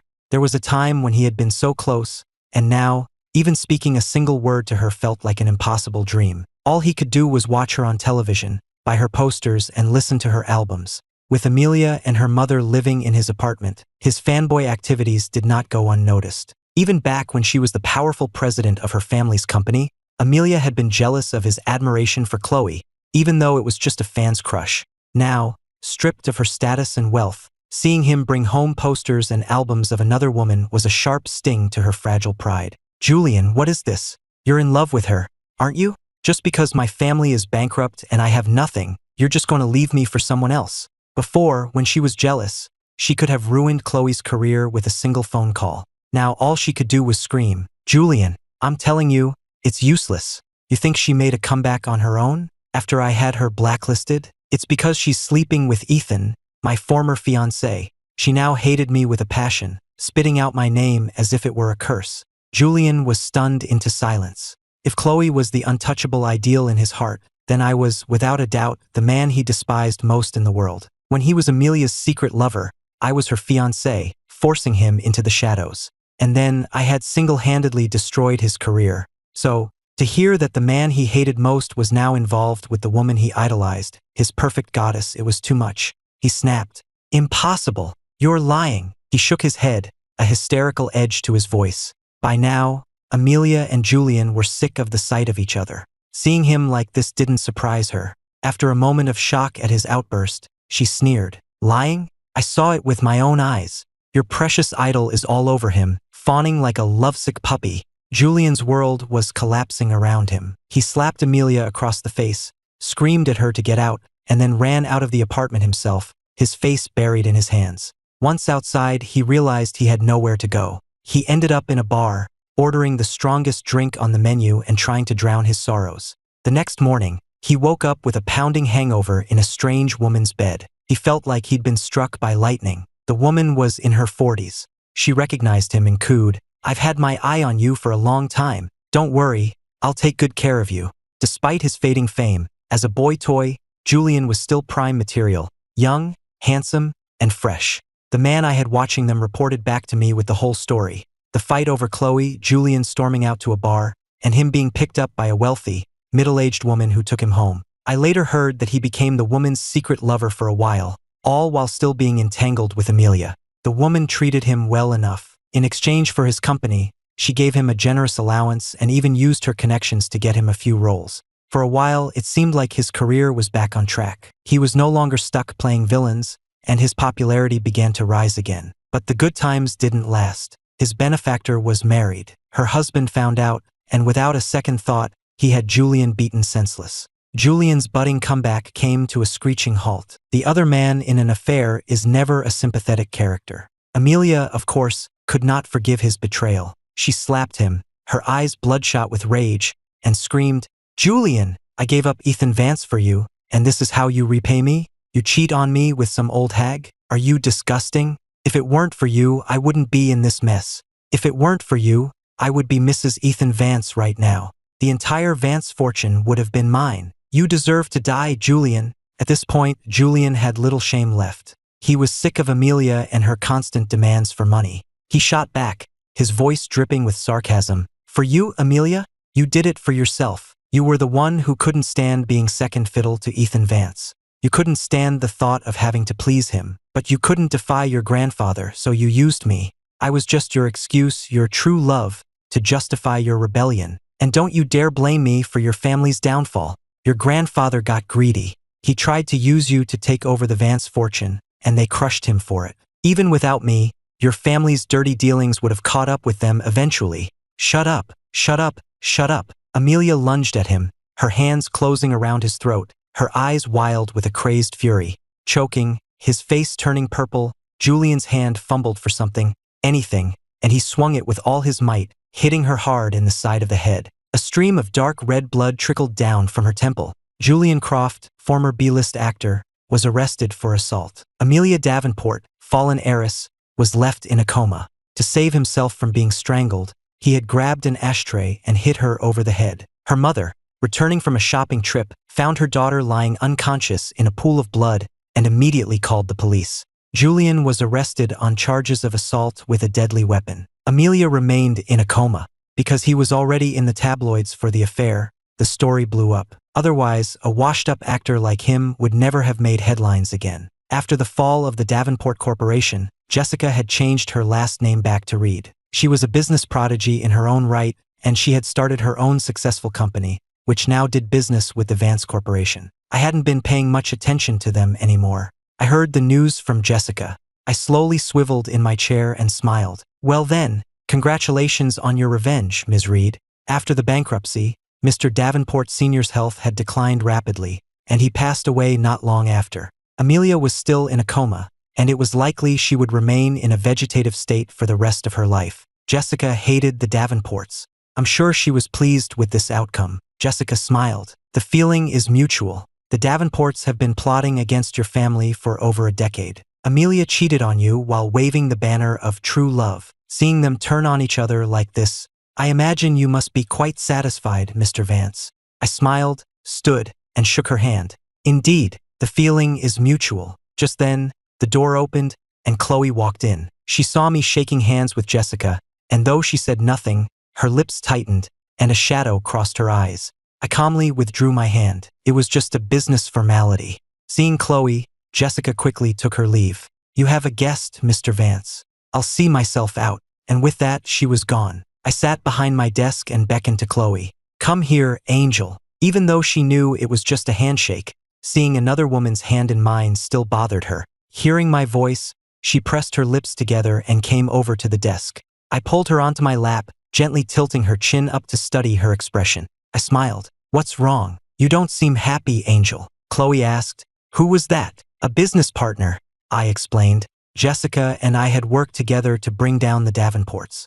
Our partnership had been quite successful, but it seemed my sweet Angel wasn't very happy about it." I tilted her chin up and gave her a soft kiss. "All right, if you don't like her, I won't do business with her anymore. I was just that fickle. The people I cared about I would spoil endlessly. If she wanted the stars, I would pluck them from the sky for her. As for everyone else, they might as well not exist." Chloe cleared her throat, the tips of her ears turning red. "I'm not really unhappy," she said softly. "Really?" I looked at her, a smile playing on my lips. She cleared her throat again. "A little." After a long pause, she asked hesitantly, You don't think I'm being unreasonable, do you? No, I said, my voice firm. With me, Angel, you have every right to be unreasonable. She suddenly looked up, her crystalline eyes shining with a brilliant light. Realizing her reaction had been a bit too eager, a faint blush colored her cheeks. She looked away shyly.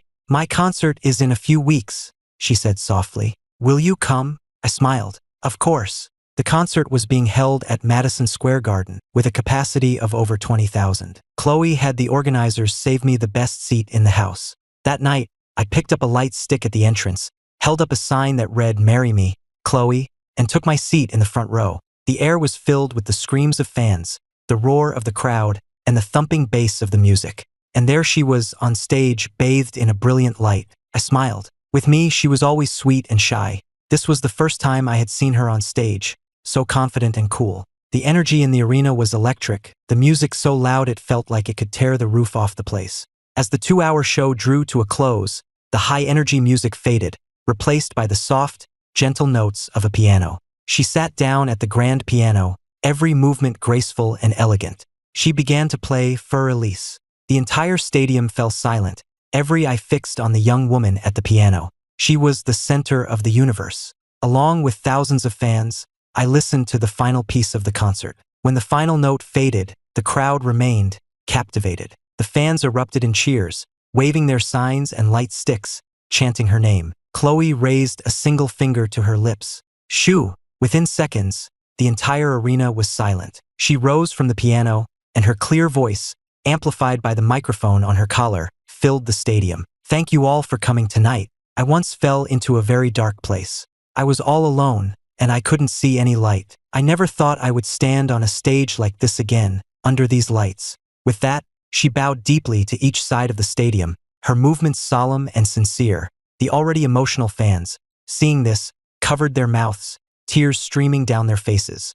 They had once believed the lies, had abandoned her, had helped to extinguish her star. From now on, they vowed they would not be fair-weather fans. Someone started a chant, and soon, the entire stadium was shouting in unison, through the good times and the bad, we'll be there. After a long moment, when the roar of the crowd had subsided, Chloe spoke again, her voice soft. There's one person I want to thank more than anyone. He was the one who gave me light when I was in the dark, who made it so I wasn't alone anymore. He wanted to see me shine, to see me standing in the spotlight, and that's what gave me the courage to come back to this stage. My expression flickered. Was she? The next second, a single spotlight cut through the darkness, landing directly on me. As the light hit me, the cameras all turned in my direction, and my face appeared on the giant screens all around the arena.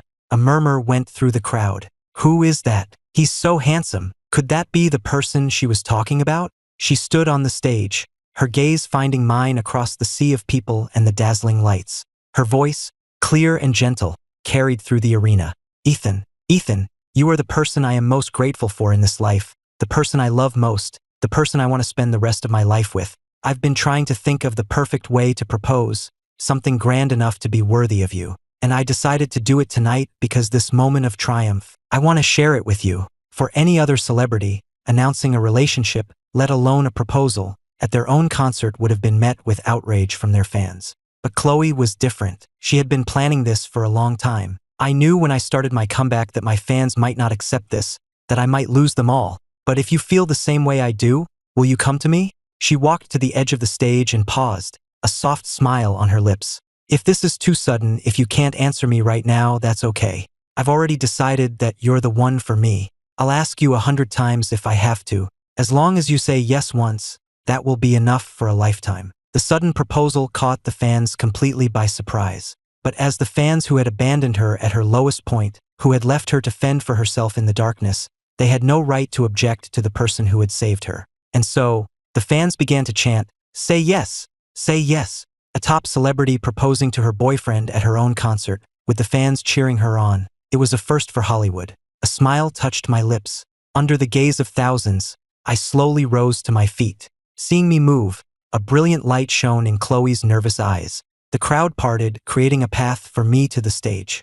Amidst the cheers and well wishes, I finally reached her side. I held out my hand to her. Off stage, her agent was practically vibrating with excitement, shouting orders at the crew. Yes, Operation Proposal is a success. Lighting, give me more on them. More brilliant. Props, where are the rose petals? Cue the petals. Seeing her client get her happy ending, her dream come true, the agent couldn't help but tear up. And so, the comeback concert she had been planning for nearly a year came to a close. Backstage, Chloe pulled me by the hand, leading me through the corridors to her dressing room. The moment the door closed, she took my face in her hands and kissed me, a desperate, passionate kiss. I met her rare, fiery passion with my own. The next day, the entertainment news was dominated by one story: Chloe Sterling's successful proposal to her mysterious boyfriend at her concert. And it didn't take long for the internet sleuths to uncover the identity of her fiancé. Although my grandfather had kept me out of the public eye for years, my recent appointment as CEO of Starlight had made me a more public figure. It wasn't hard for a determined person to connect the dots. The internet exploded with speculation, and every major news outlet covered the story. For a time, the story of the Vance heir and the Hollywood starlet was the talk of the town, dominating both the business and entertainment headlines. Amelia finally woke from her coma, her life no longer in danger. Julian, who had been in custody, was released. The charges dropped on grounds of self-defense. The moment he stepped out of the precinct, he overheard a group of teenagers talking on the street. "Did you guys see Chloe's concert last night?" "Yeah. She proposed to her boyfriend. I heard she planned it for months. It was so romantic. I mean, I don't want her to have a boyfriend, but she's finally found someone she likes. As long as she's happy, we should support her. Besides, the Vance heir is totally worthy of her." "Worthy? I'm worried she's not worthy of him. The Vances are on another level. I don't know if they'll ever let her marry into the family." Julian, his hair a mess, his face pale, stumbled forward and grabbed one of the boys. "What are you talking about?" he demanded, his voice frantic. "Chloe? The Vance heir? What about Chloe?" One of the boys, frightened by his intensity, pulled his arm away. "Are you living under a rock, dude?" he said, annoyed. "Who else would we be talking about? Chloe Sterling, of course. Chloe, the Vance heir." So Amelia had been telling the truth. Julian looked utterly devastated. The teenagers exchanged uneasy glances, muttered, "Psycho," and quickly walked away, leaving Julian alone on the sidewalk, muttering to himself, "Why? Why does this keep happening? Why does he get everything? Even Chloe." Amelia was awake, but something was wrong with her mind. She didn't remember Julian, or her family's bankruptcy, or the blow to her head. Her mind was a jumble of confused memories. She believed that she and I were childhood sweethearts, that she had loved me her whole life, and that we were going to be married. When she saw the news reports about me and Chloe, she became hysterical, screaming at the television, "No, Ethan is mine. He can't marry anyone else. Ethan, I was wrong. I shouldn't have been with that bastard Julian. I was wrong. It's you I love. I shouldn't have treated you that way. Ethan, please forgive me." In the end, Amelia was committed to a psychiatric hospital, meeting the same fate as the original Ethan. It was a fitting end, a perfect kind of justice. At the Vance estate, Chloe and I went to see my grandfather. She was more nervous than she had been on her first night on stage. Soon, my grandfather appeared. He was not pleased that I had kept my relationship a secret from him, that he had been the last to know. But after meeting Chloe in person, his disapproval melted away. She may not have had Amelia's pedigree, but she had something Amelia never did: a genuine love and affection for his grandson. The Vances were already the most powerful family in New York. They didn't need a strategic marriage alliance. He only had one grandson. All he had ever wanted was for that grandson to be happy.